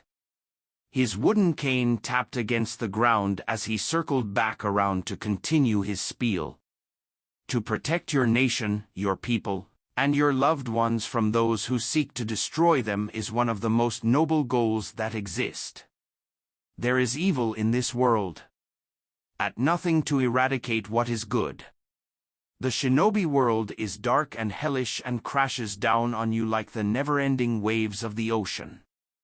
Not a single one of the rank of Chunin without being washed in it, the veteran said with a full amount of assuredness in his voice. But don't let that hinder you. As a shinobi, you will be equipped with all of the tools to battle the darkness and protect the warm, graceful flames of the fire that cool and our people alive. A shinobi knows how to endure and will stop at nothing to do what is necessary to achieve their goal. His confidence irradiated from him and every child in the vicinity. You will create bonds with your peers that no other career could ever replicate, a trust that only unforgiving conditions and hardship could mold. Naruto perked up. Particular. You will learn discipline that is second to none and will have access to all the resources and specialized training programs of the greatest armed force in the shinobi. Touted.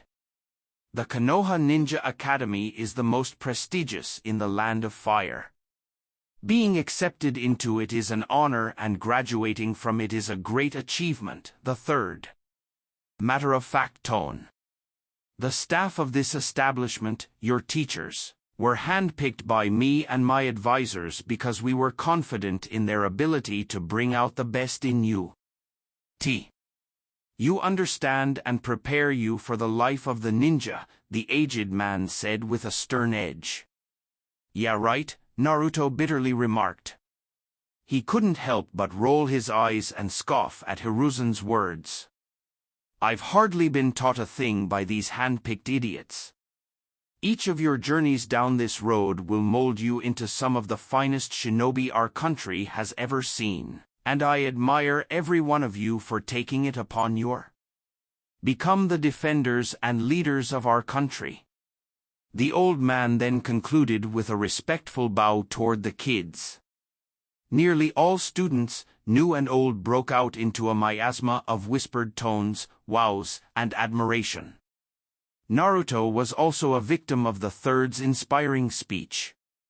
His face was lit up with excitement, thinking of the day that he'd be able to say he was a ninja. His smile st. ear and his blue eyes were wide with wonder. What are you smiling for, brat? A fresh voice sounded over the whispers of the crowds. Naruto whirled to his right at the sound of the voice. 3 boys at the end of the 5th-year group were glaring at him with scornful, disgusted faces. Surely you don't think Lord Hiruzen was saying any of that to you, one of the boys spat. The area went silent save for the wind's cutting breeze through the trees. Naruto clenched his teeth in his mouth and frowned at them with anger in his stare. You're never going to become a ninja.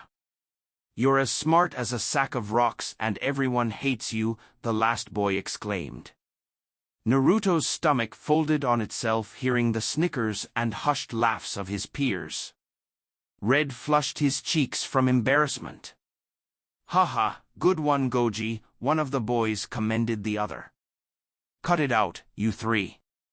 Or you're gonna be punished, Irika warned. Don't defend this trash, Irika-sensei, the boy to Goji's right who started the ordeal declared with a hint of disgust. Mako. Irika blurted but was interrupted.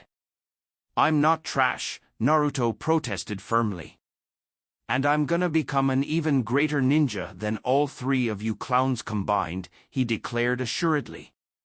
He ignored Irika's disappointed expression. Can you even spell a ninja yet? The boy right of Mako asked rhetorically. Multiple kids burst into a flurry of laughs at the boy's insult. A dead last like you isn't goin'. The academy, much less becoming a shinobi, he spat back. Kira. Irika shouted with a scathing tone. Naruto's face was searing hot. I don't need to spell anything to kick your asses. Naruto proclaimed with broad shoulders. Ooze of surprise erupted from the crowds at his bold words and he had to dismiss a few snickers that sounded around him. Is that a threat, punk? Mako asked through gritted teeth as he and his 2 friends stepped out of their group and next to Naruto's. Find out, Naruto sternly retorted. Why you little? Each of the boys sprinted through the crowd to Naruto. The classmates nearest to Naruto retreated from the scene. Goji drew his fist back for a devastating strike. Naruto positioned himself to slip the punch and started to pull his fist back. Before he could punch Goji in the face, something had changed. In an instant, the Hokage had stepped between Naruto and the rushing boys, stopping them in their tracks. Naruto's fuming anger starved under the scornful gaze of the old man who eyed him, and his adversaries from just under the brim of his Hokage cap. You 4 are coming with me to have a talk, Hiruzen stated through a stern expression. That's all from me, you can handle them from here, he said to the instrument. Students and walked off with the troubled youths in tow. The 4 boys were separated into their opposing sides down the middle by the irritated, robed man who quickly marched them through the academy doors and int. Classroom. All of you take a seat, he instructed them with fire in his throat. Naruto took his seat on the first row of desks, and the older boys did similarly with a seat set apart between them.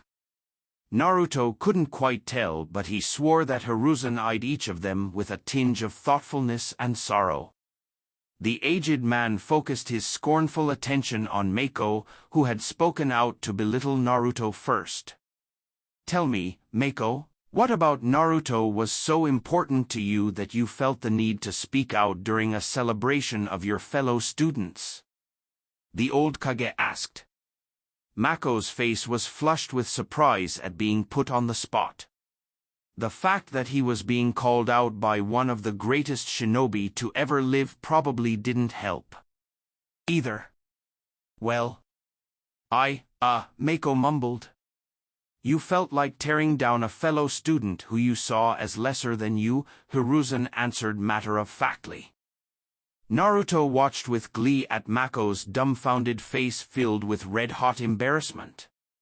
And that goes for you both as well, he called out to Goji and Kira, who shuddered beneath his berating look.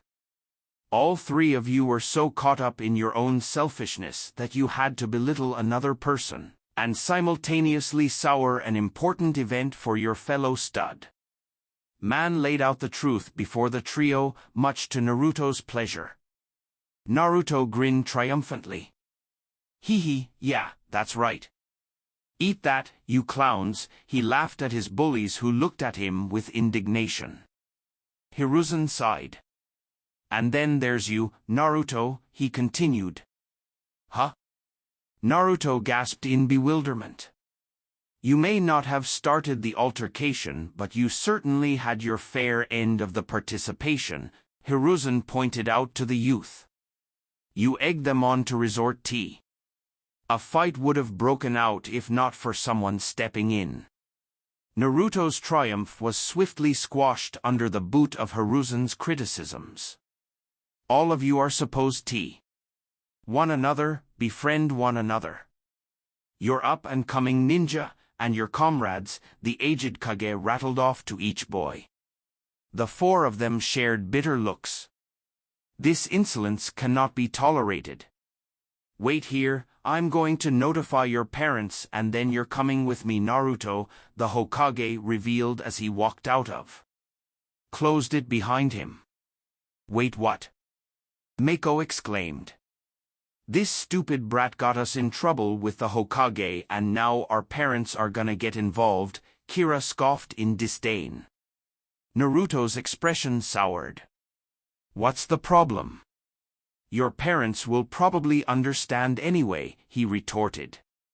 The adults were often more cruel to him than the chain. You would never understand, Goji spat bitterly. You don't even have any parents, his hot tongue quipped. Naruto's mouth seized we used. He beined to retort but Goji W using our services, you Aka's right. He wouldn't understand their situation. If I didn't know that Lord Third would be coming back I'd beat the hell out of you right here, Kira threatened through his teeth. Someone like you shouldn't be able to breathe the same air as us normal people anyway, Goji spat bitterly. The trio were silent, waiting for Naruto to say something back to them, but it never came. Naruto simply did not feel the need to respond to any of their threats. Watch your back, demon brat, Mako threatened with a sinister stare.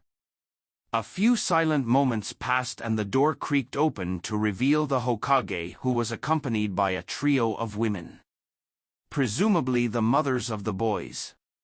The irritated and disapproving looks with their children before gasping at the unsightly demon. Naruto shuddered under their gazes and gave his best attempt to avoid Hiruzen entered the room, closely followed by each mother. Here you are. He pointed to a collection of seats convenient for them to talk to their children. They said. Chairs and things were now in motion. I apologize for summoning you ladies on such short notice, but I figured it would be appropriate for you to get the chance to discipline your sons accordingly, much to the misfortune of the bullies. The whole discipline process was grueling. Naruto couldn't help but notice every dirty look he got from the women and every indignant stare that the other boys eventually ended and the bullies left one by one with their disgruntled mothers. "So can I go now or what?" Naruto asked the Sandaime. Hiruzen scrutinized him from his chair for a moment. A thoughtful demeanor flowed from him and he could tell the Hokage was in deep thought. "You can't let them get to you, you know," the old man's words cut through the silence. "Huh? You have to let their words roll off you or else you just prove them right." "They shouldn't call me trash," Naruto shot back bitterly. "You're right," Hiruzen agreed. "But they are the ones that are being trashy by acting out like that," the Sarutobi noted. "When you play their game, you act out just. Expect you to and give them a reason to be hostile to you. Everyone is hostile to me." "It doesn't matter how I act," Naruto protested with balled fists. "It does matter if you're just as guilty as they are," the man calmly pointed out to him. A sigh escaped his clenched teeth. "Tell me about what's going on for you," the Sandaime requested, moving on to a new subject. Naruto looked at his feet in contemplation. "Nothing. I'm still trying to find you a personal trainer. It's been tough, but you won't be doing nothing for long, I promise," the old man assured him. Naruto didn't respond. He knew why not even the Hokage could coerce anyone to train him. Getting caught teaching the demon brat is social and career suicide. Going to take him in and teach him. Even if the Hokage asked them to do it. "Are you still having that nightmare that keeps you up the last few months?" Hiruzen curiously inquired after the long-winded silence. Naruto glanced at him. The memories of the nightmare flashed through his mind in an instant. "Yeah," he said plainly. "But now I can remember the entire dream," he revealed, which made the Sarutobi lean up in his chair. "Tell me about it then," the Hokage instructed the whiskered boy. "In the nightmare, I can hear people screaming. I can't really see them, but I feel angry and hateful," Naruto began, trying to retell the events of the nightmare in. "I try but I can't move. I'm too weak, too hurt, I don't really know. I hear two people talking, some lady and her boyfriend or something," he explained. "Hear him carefully. I can't make out what they look like yet, but they are talking about me, talking about sealing me away into their sun," Naruto reveals. He wasn't sure, but he thought something in Hiruzen, a slight change in demeanor. "They mention the village, and that enraged me to no end. I was able to focus on them. Some red-headed woman and a blonde guy. I don't know why. Pure hatred for them," he said. Naruto carefully noted how Hiruzen adjusted the grip on his cane. "I don't want to be sealed away, so I try to kill their son, but they jump in the way and I hit them in the process. Stab them both clean through the stomach," he ex.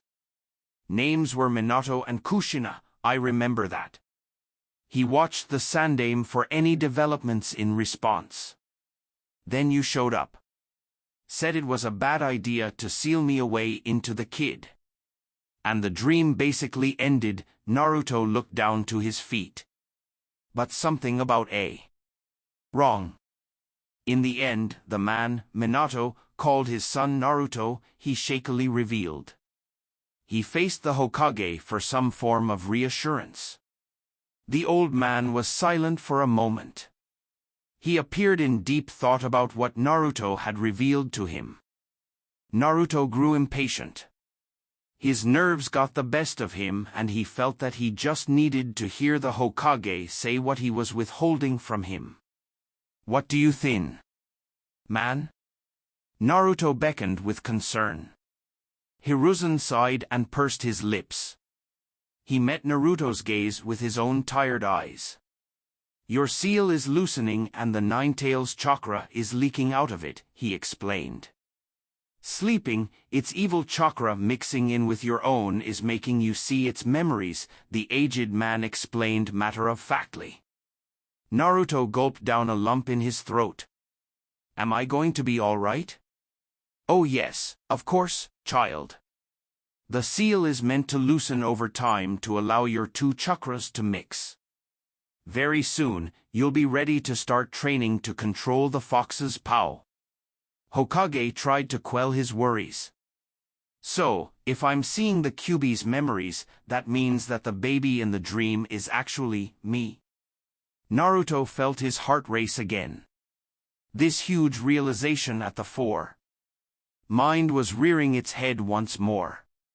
Cold bullets of sweat sped down his forehead. He was petrified by the puzzle he was putting together.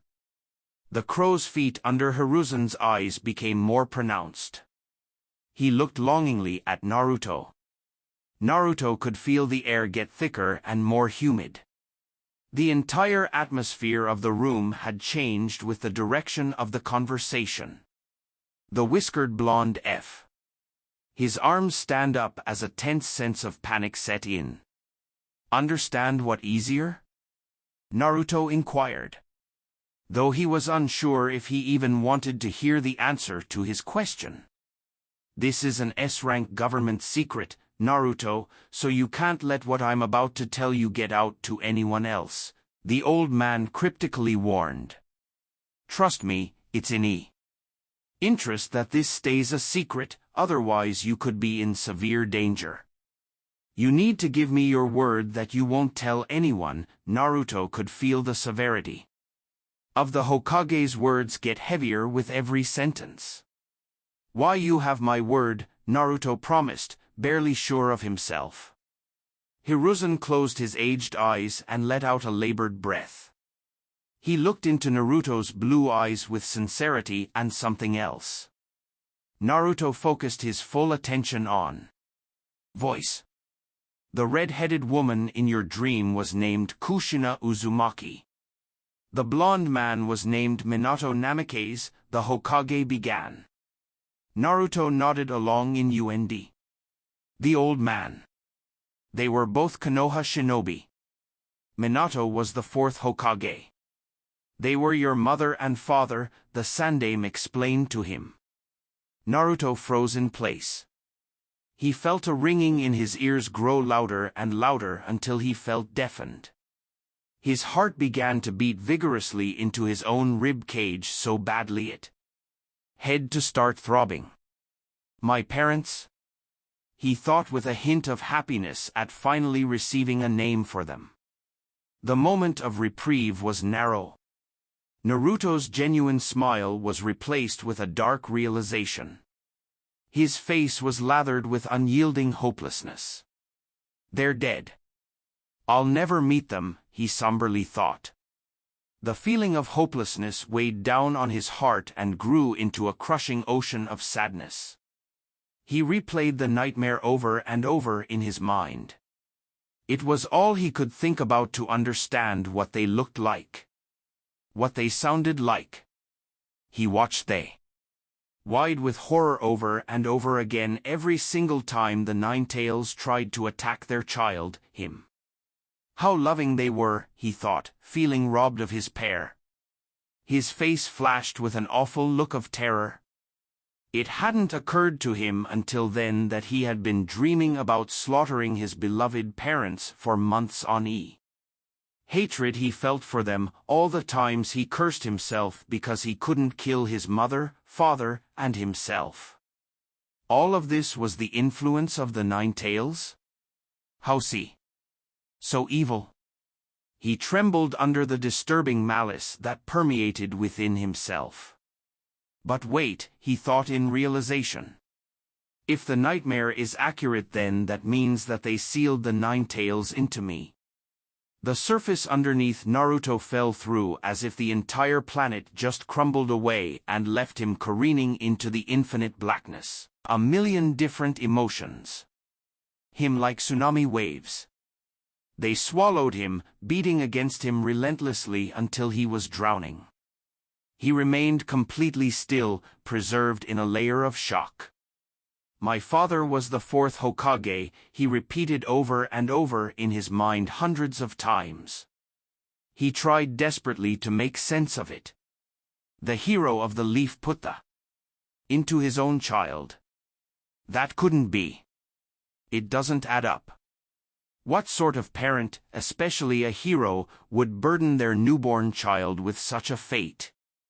He lied, certainly to him. But the old man wouldn't do such a thing. Naruto knew that. Naruto knew that Hiruzen spoke honestly about this. There was no doubting that. His mind overloaded. Incoherent nonsense. He sucked air deep into his lungs, forgetting that he hadn't been breathing. He threw his hand up to his chest as he panted uncontrollably and knees. His head was being rushed full of only loosely logical thoughts. Each one was more impossible than the next. Breath escaped in ragged gasps, and bile rose in his th. Until several moments passed that he realized his cheeks were stained with tears. He collapsed onto the floor, clutching his chest with both hands. I'm supposed to be a hero for containing the Kyuubi inside, he thought. And yet I am the most hated person in the village? The bitter disgust for the villagers and grew stronger within him. Did they not love me? Naruto pondered. Did they simply not care? They must have been evil. But he was the Hokage. What mother doesn't love her child? Naruto. The booming voice startled him back to the present and stilled the jumbled mess that was his mind. He looked up. Hiruzen was knelt down over him with a somber expression. Naruto hadn't realized that the Hokage had rested his hand over his shoulder.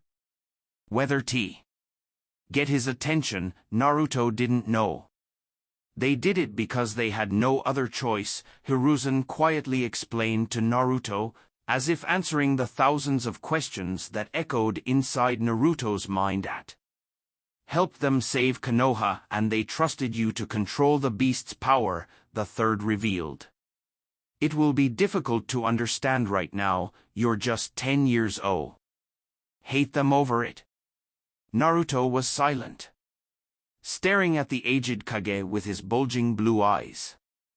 If it were your son, Naruto mouthed out between sniffles, would you do the same? Naruto needed to know.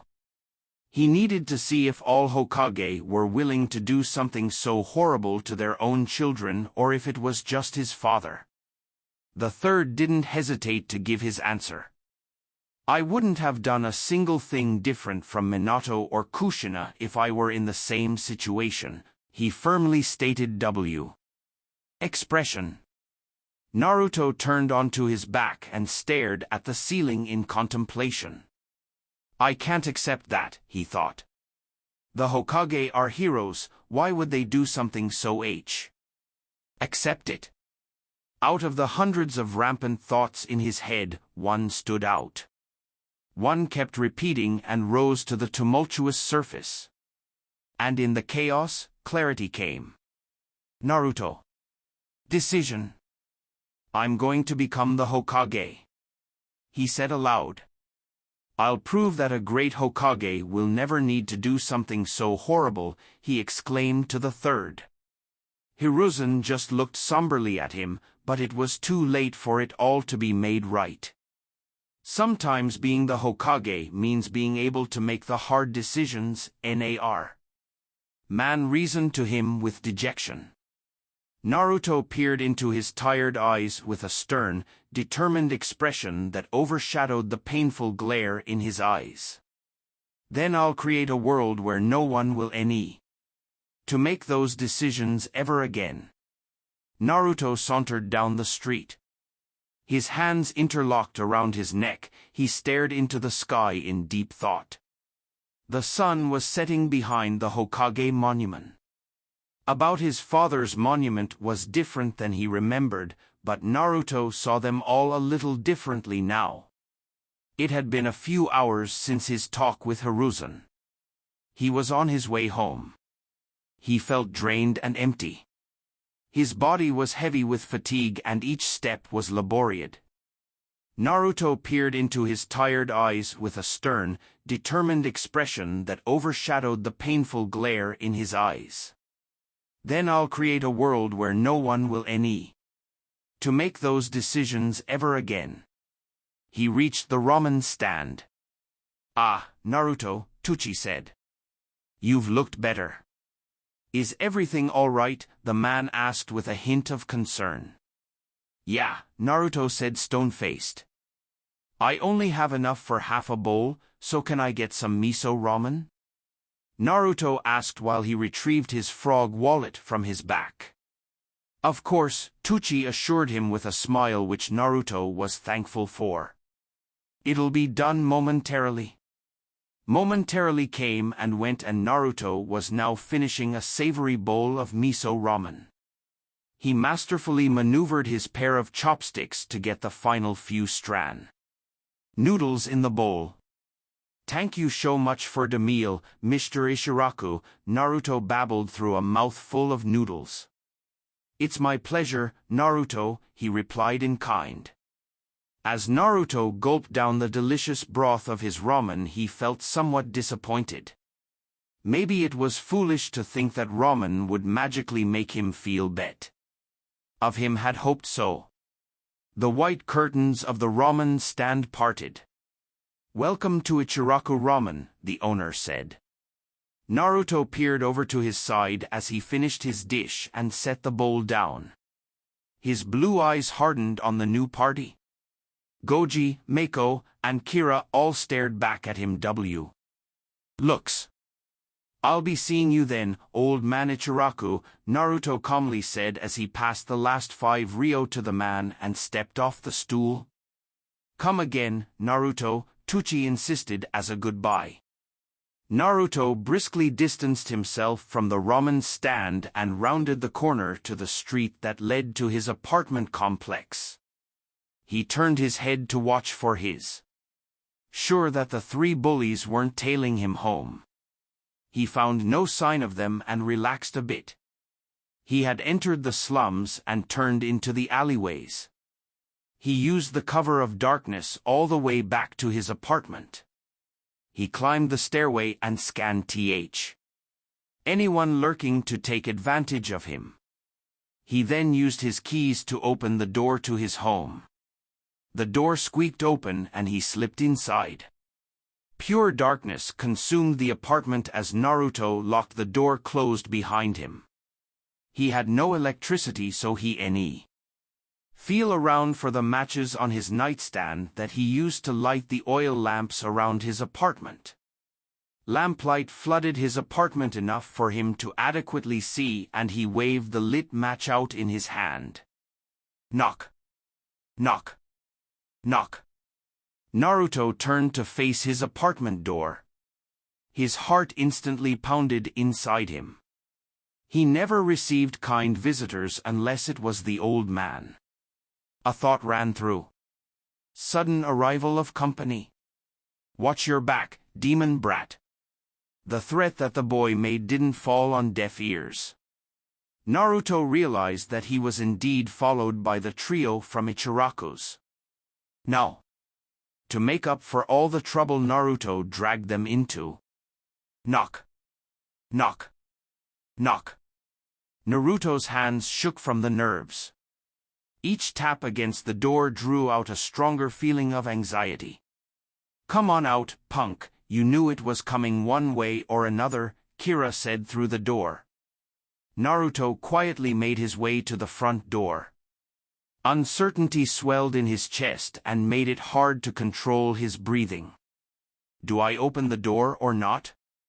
If you let us in, I promise that we'll only smash all your shit into 1,000,000 pieces, Mako tried to reason. We'll take anything valuable too, but I doubt a poor piece. You has anything worth taking, Mako clarified. Open up, shithead, we wanna see your face, Goji exclaimed. He sounded like he was right against the door. If you don't let us in, you're gonna get your head bea. warned with a menacing sneer. Naruto closed his fists to stop the shaking. They were so tight that his knuckles turned white. Fighting them all at the same time is asking to get knocked out, NAR.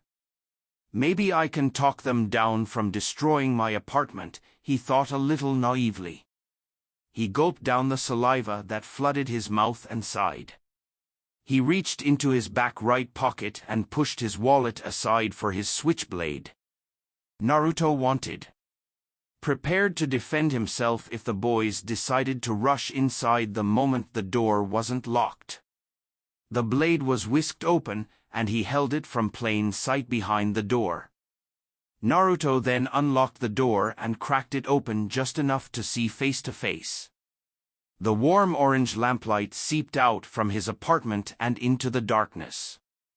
The trio of visitors were doused in orange light, their wicked grins clearly visible. "What do you want?" he beckoned the trio. "You're not going to make us go away," Mako instantly clarified. "Are you gonna take it like a man, or do you want to fight?" Goji asked with an amused expression. "I'd rather not do either," Naruto half-seriously admitted. "That's too bad, you should have thought about that before you got us all in trouble," Kira said. Naruto looked between his visitors in silence for a moment. "Guys, do we really have to do this?" he inquired with a pleading tone. "You brought it on yourself," Mako spat. "Yeah." Naruto was too emotionally drained to feel anger, to feel fed up. He just took their threats with indifference and an emotionless glare. Naruto sighed. He knew what was coming next.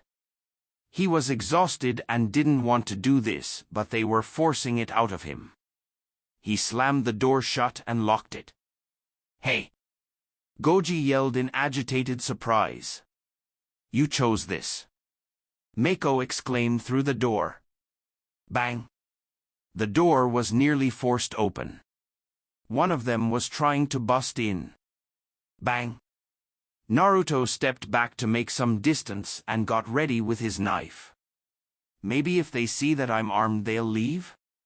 Naruto thought. "Just for them to try and... when I'm not armed or asleep," he realized. Bang! He knew that if things weren't settled here then these kids would keep coming back to start trouble. Naruto knew that he had to defend himself from them even if someone got hurt. Bang! The doorway flew off its hinges, followed closely by a body soaring into the room shoulder first. Naruto was overcome with fight or flight. He swung the knife up at his intruder.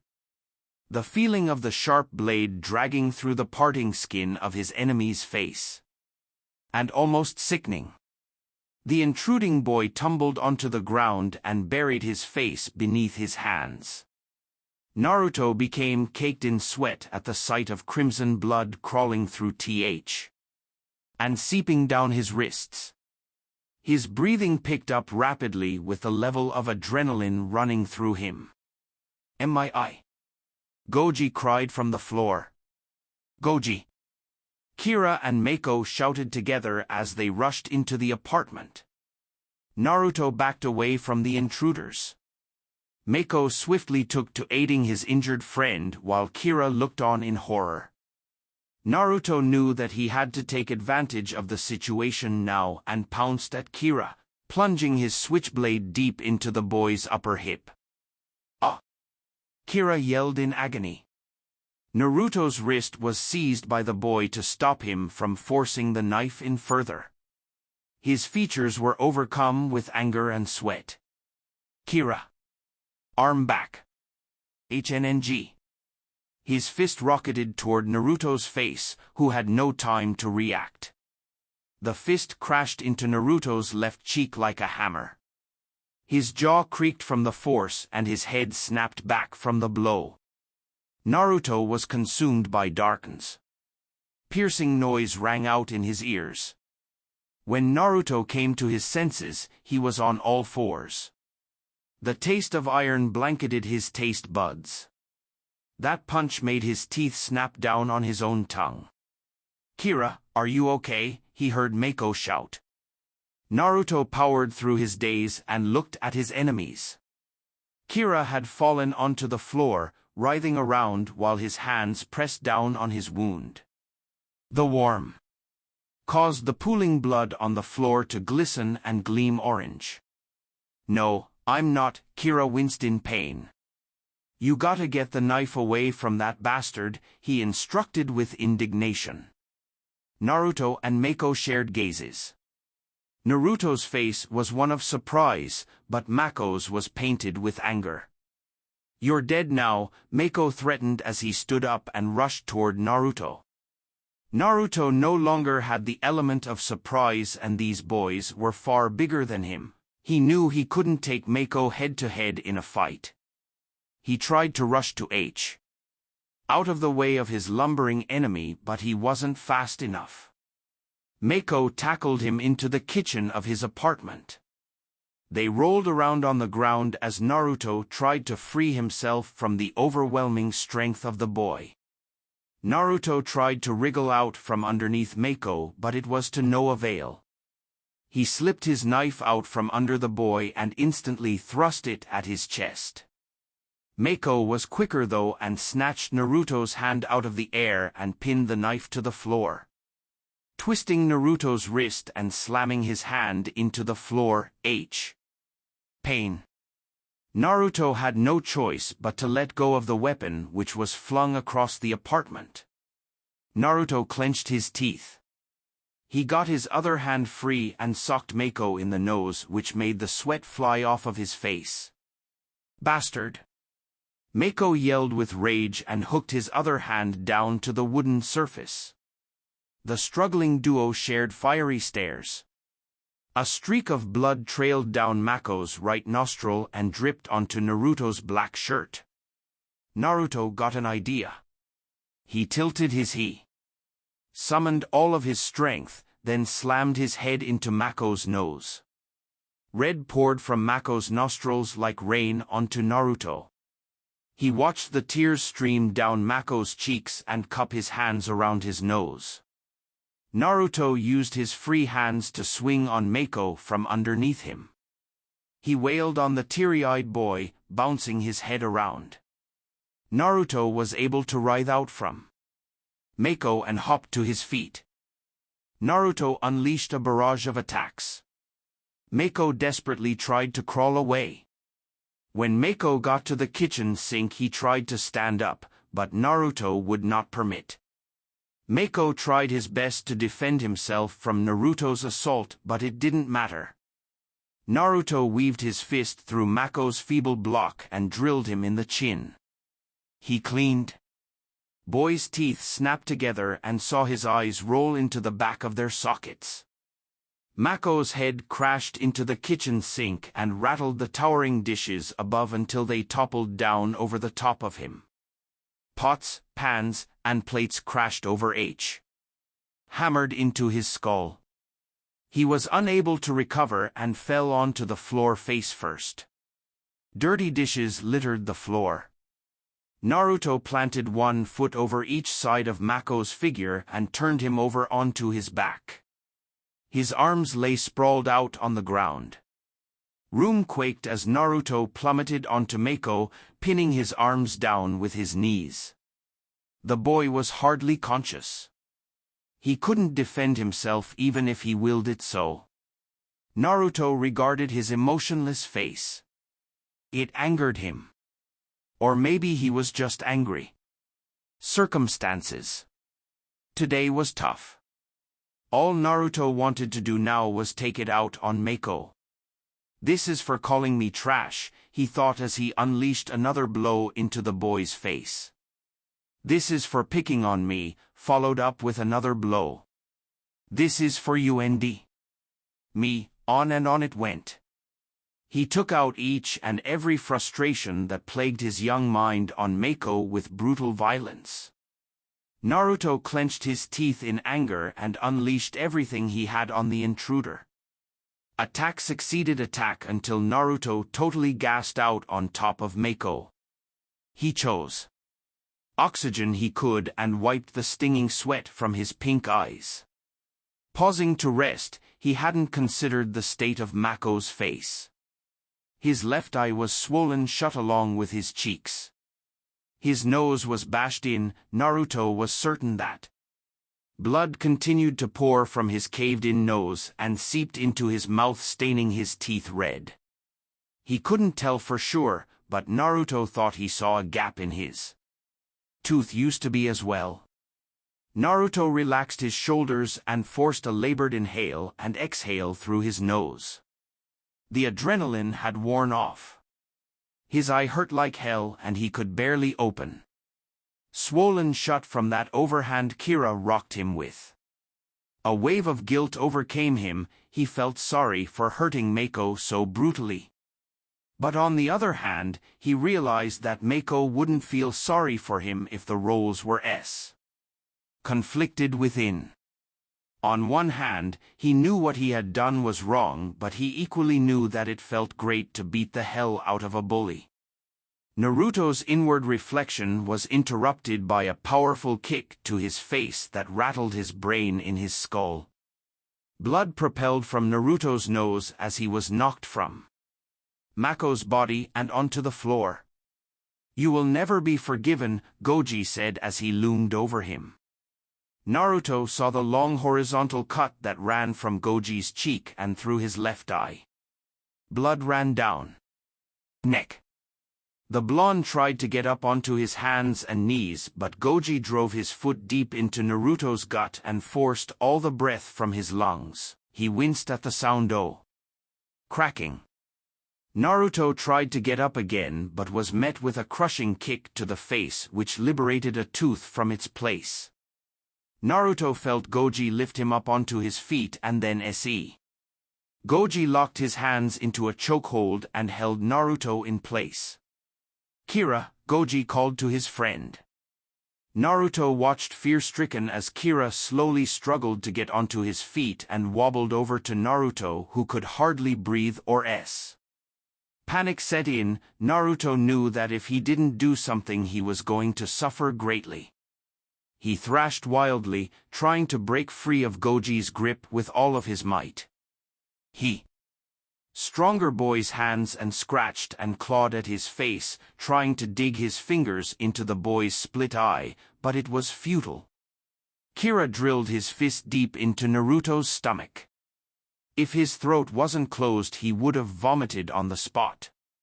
Kira unleashed a volley of hooks on Naruto's sides. "Tear eyes. You have to pay for everything you've done," Kira said as he looked down at Naruto with disdain. He drove his powerful fists into Naruto's face. Blood streamed due, and his teeth tore into the sides of his cheeks with each strike he ate. A few more strikes and the ringing in his ears was too loud for him to make out what Kira was saying as he beat his head in. Naruto's brain was being thrashed inside. Much that consciousness became fleeting. After a couple more blows, he was only barely conscious. He didn't know where he was or that he was still getting ruthlessly beaten. His tense arms fell to their side. Went limp, only moving when they'd jiggle after his face had to eat another brutal attack. Naruto could see the blackness closing in around him. He felt content with the idea of dying here. At least he wouldn't need to wrestle with being hated or dealing with loneliness anymore. He never asked for any of this, he didn't even get to choose to join the Ninja Academy. In that moment, he understood that he never had any. That this life was chosen for him. Whether it was by his parents or the village didn't matter. Naruto could faintly feel Goji drop him onto the ground face first. His squinted blue eyes were dim, but they latched onto Kira, who towered over him with a revolved his foot high over Naruto's head and slammed it down over him. "Please let it end," was all Naruto managed to think at that moment, and the brutal curb stomp crashed down on top of his skull, careening him into a valley of infinity. A weird way, he found it comforting. The sheet of darkness over the forest was fleeing from the sun. It was early. Hiruzen wasn't sure, but it must have been 6 in the morning. Dew blanketed the grass and leaves. The bodies had been placed in bags. Cleanup was nearing completion. Hiruzen was worn out directing the damage control process. Even though he was almost finished, he felt no sense of accomplishment. Entrusted Shikaku to take care of things in the village center for now. There were more pressing matters to attend to here in the outskirts. A large tent was pitched some meters away from the scene. Hiruzen had the child put away there to be watched closely and protected. His cries had long ceased. Surmised that the baby was entrenched in a deep sleep. Now that the situation had been relatively contained, he was ready to begin discussing about how things would proceed after the attack.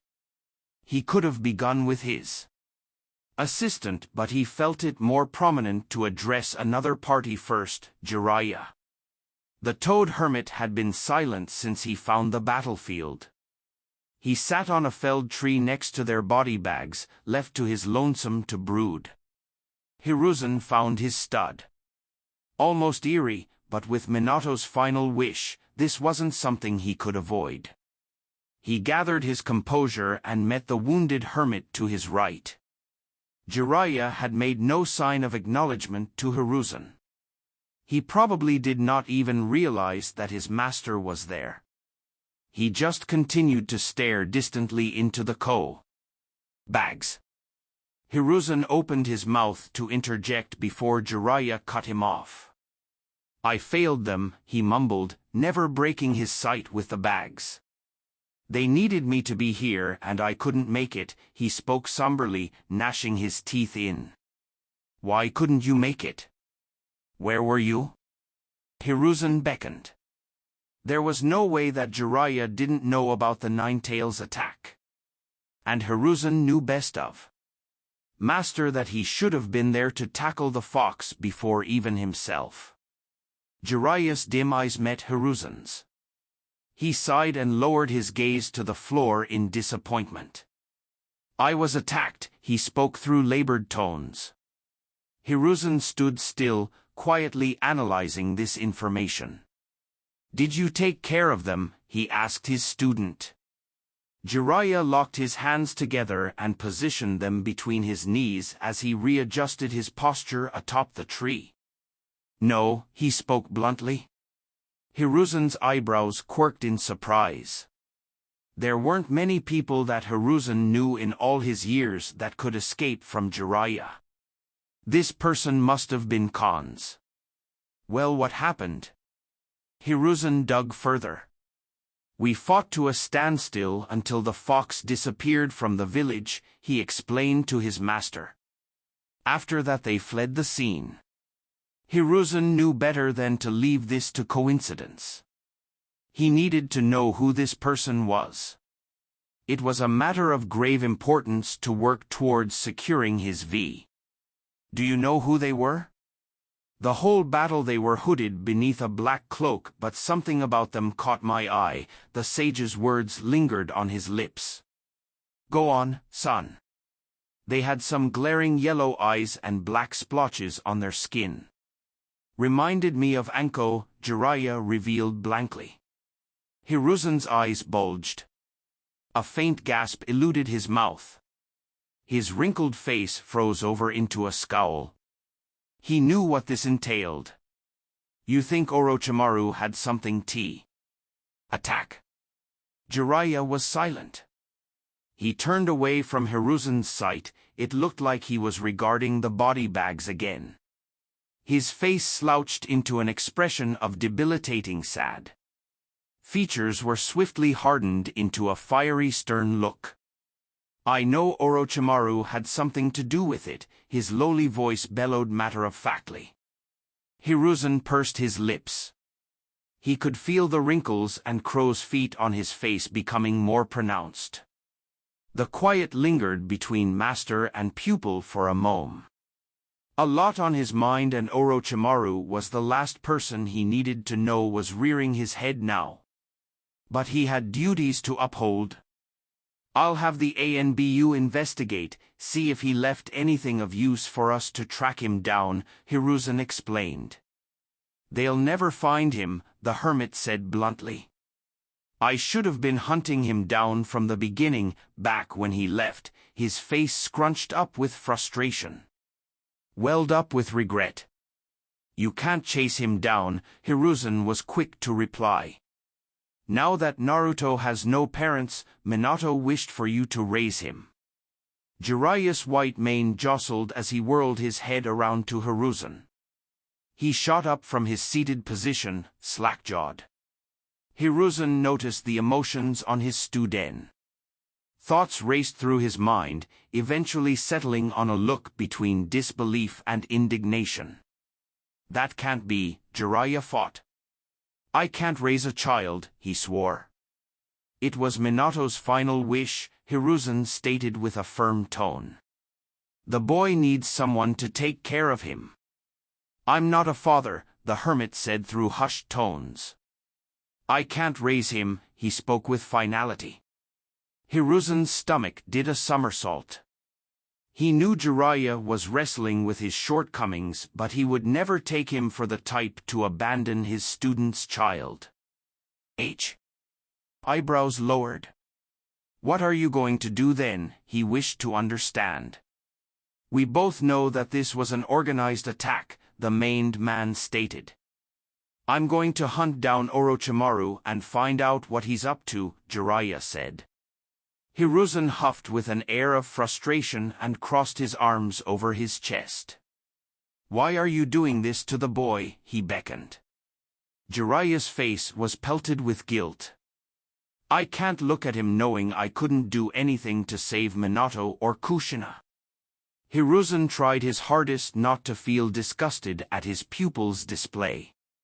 To think he would care for Rain orphans for years but not Minato's child. "I won't leave him with nothing," Jiraiya clarified. "Have him taken care of at my apartment in the slums. It's low profile, so he'll be away from the public eye and no damn orphanage," he said as he tossed Hiruzen the keys. "You're being ridiculous," Hiruzen spat.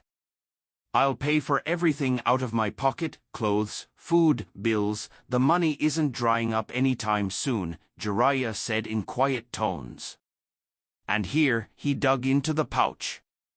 "Give him this when he's older." He held out a green frog wallet. Hiruzen's eyes focused on the wallet and back to the hermit.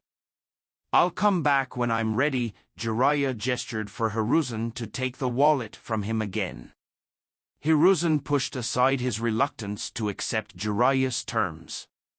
"How long do you plan to avoid this?" he said as he snatched the wallet from the sage's hand. It was. "I'll keep in touch," Jiraiya finished, ignoring Hiruzen's question and then disappearing in a body flicker. The leaves danced in the wind where he stood. Hiruzen had been replaying the conversation on repeat in his mind for days. It was the last time he and Jiraiya had seen each other face to face in over 10 years. And even though Jiraiya never fell behind on sending letters or updates on work or Orochimaru's whereabouts, Hiruzen could feel it in the air, the anxiety of confronting him again after a decade. He paced back and forth in his office, taking swift, labored draws from his tobacco pipe. The smoke danced in the air. He hadn't thought to open the window. Jiraiya was coming back today. On one hand, Hiruzen was thankful and excited to see him. On the other, the circumstances of his return weren't how Hiruzen envisaged. The break-in was brutal. Naruto had been in the hospital for 6 days. He hadn't shown any signs of waking up. None of the medical specialists in the ANBU knew coma. All of the broken ribs and missing teeth had long healed, but the powers of the fox had limits. You're going to need to relax, panicking isn't going to do anything, Shikaku chimed from the corner of the room. He leaned against the wall with his hands wrist-deep. Pants pockets. Hiruzen shot him an indignant glance. You'd be right if there wasn't a good reason to panic, he bitterly argued. The elders are motioning to remove the nine tails. Since he is showing no signs of waking up, so forgive me if I am a bit bothered, he spat. Shikaku fetched a brand new cigarette from a pack in his pocket and lit it. These things take time, Jiraiya will be here soon, together we will find a way to resolve. Shikaku calmly reasoned before puffing on his cigarette. We're on borrowed time, Hiruzen clarified. The longer Naruto is comatose, the more likely that the elders will have him killed. The village doesn't have an active J. Now, do you even understand how catastrophic it would be if that information leaked to the other villages? Yeah, I'm painfully aware, the Nara acknowledged. The fact is that Jiraiya had to get here from Takigakure, Shikaku added. He was never going to show up. Took the ANBU 3 days to find him, he remarked. We can't do anything right now. Might as well let cool heads prevail. Hiruzen didn't respond. Once he's here, what do you suggest we do, he asked, changing the subject. Jiraiya isn't a medic nin, which is what we need right now. That's a good question, Shikaku said and took another draw from his cigarette. Most medic nins can't even treat a coma anyways, he pointed out. But Jiraiya We don't. Hiruzen's eyes squinted with curiosity. What's that? Connections, Shikaku said, blowing swirls of smoke out of his nose. His spy network reaches every nation on the continent. Damn perv knows more about the Mizukage does, he half-joked. If anyone knew how to find a skilled enough medical specialist to wake someone from a coma, it would be him, he concluded.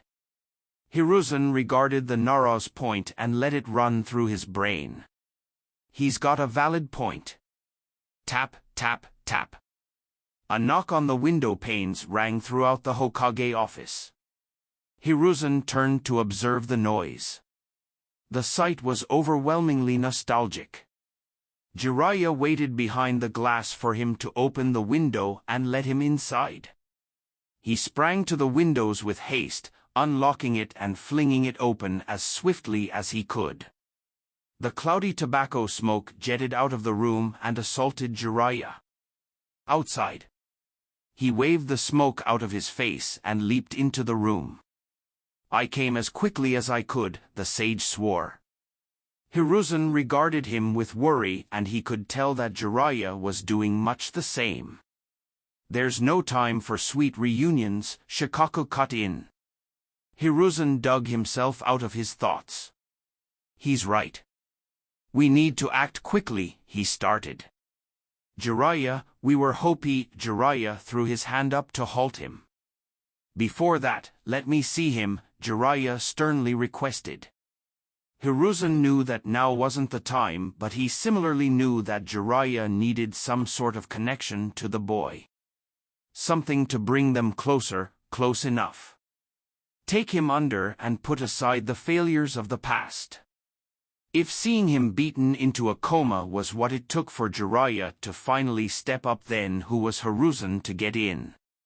That opportunity? Naruto had been placed in the ANBU hospital within the greater ANBU Black Ops compound. It was a short, brisk, silent walk, but soon enough Hiruzen was being by ANBU and ignoring the glances he got with him and Jiraiya back together. He approached a hospital room door. He's inside, he said after a long pause, staring into the dark room at the hospital bed. He grasped the door handle and carafe. Upon entry, he flipped the light switch on. The dark room was flooded with bright, pale light and revealed the melancholy that was hidden in the darkness. Jiraiya stepped in behind him and Shikaku shut the door when they were all inside. Hiruzen took a seat at the foot of the bed. Silence befell the trio as they each too examining Naruto's state. He was hooked up to an 4-drip and a Venturi mask obscured his features to ensure he kept breathing. A feeding tube had to be inserted down his nose so that he nutrients. A mint green blanket was tucked around him up to his armpits and he sported a hospital gown. The little boy appeared almost peaceful. 3 academy kids broke into the apartment and beat him half to death, Shikaku clarified to Jiraiya. Hiruzen paid careful attention to Jiraiya. He didn't verbally respond to Shikaku's adage, but Hiruzen saw the guilt well up in the contours of his face. Irika found him the next day after school. Went to see why he didn't show up. Found him in a puddle of dried blood, the Nara continued. We found the kids get the Konoha hospital for some pretty serious injuries. They've been expelled from the academy and their families have been fined. Jiraiya was silent, still taking it all in. Hiruzen took the Hokage cap from the top of his head and laid it in his lap. We need to wake him up soon or the council will. Replaced, Hiruzen told him. If he can't wake up then even I can't blame them for changing hosts. Without a Jinchuriki, the land of fire might as well be defenseless. Somberly admitted. Jiraiya bit his bottom lip and winced. What do you want me to do? We need you to find someone who can cure the coma, Shikaku interjected. Do you have anyone in mind? Hiruzen inquired. Jiraiya rubbed his chin in deep contemplation. There's only one person that comes to mind. Who? Hiruzen dug further. Tsunade. Hiruzen's intrigue was piqued. His eyes grew wider and his eyebrows slanted. You know where she is? I got a pretty good idea. Hiruzen shared a glance of intrigue with Shikaku.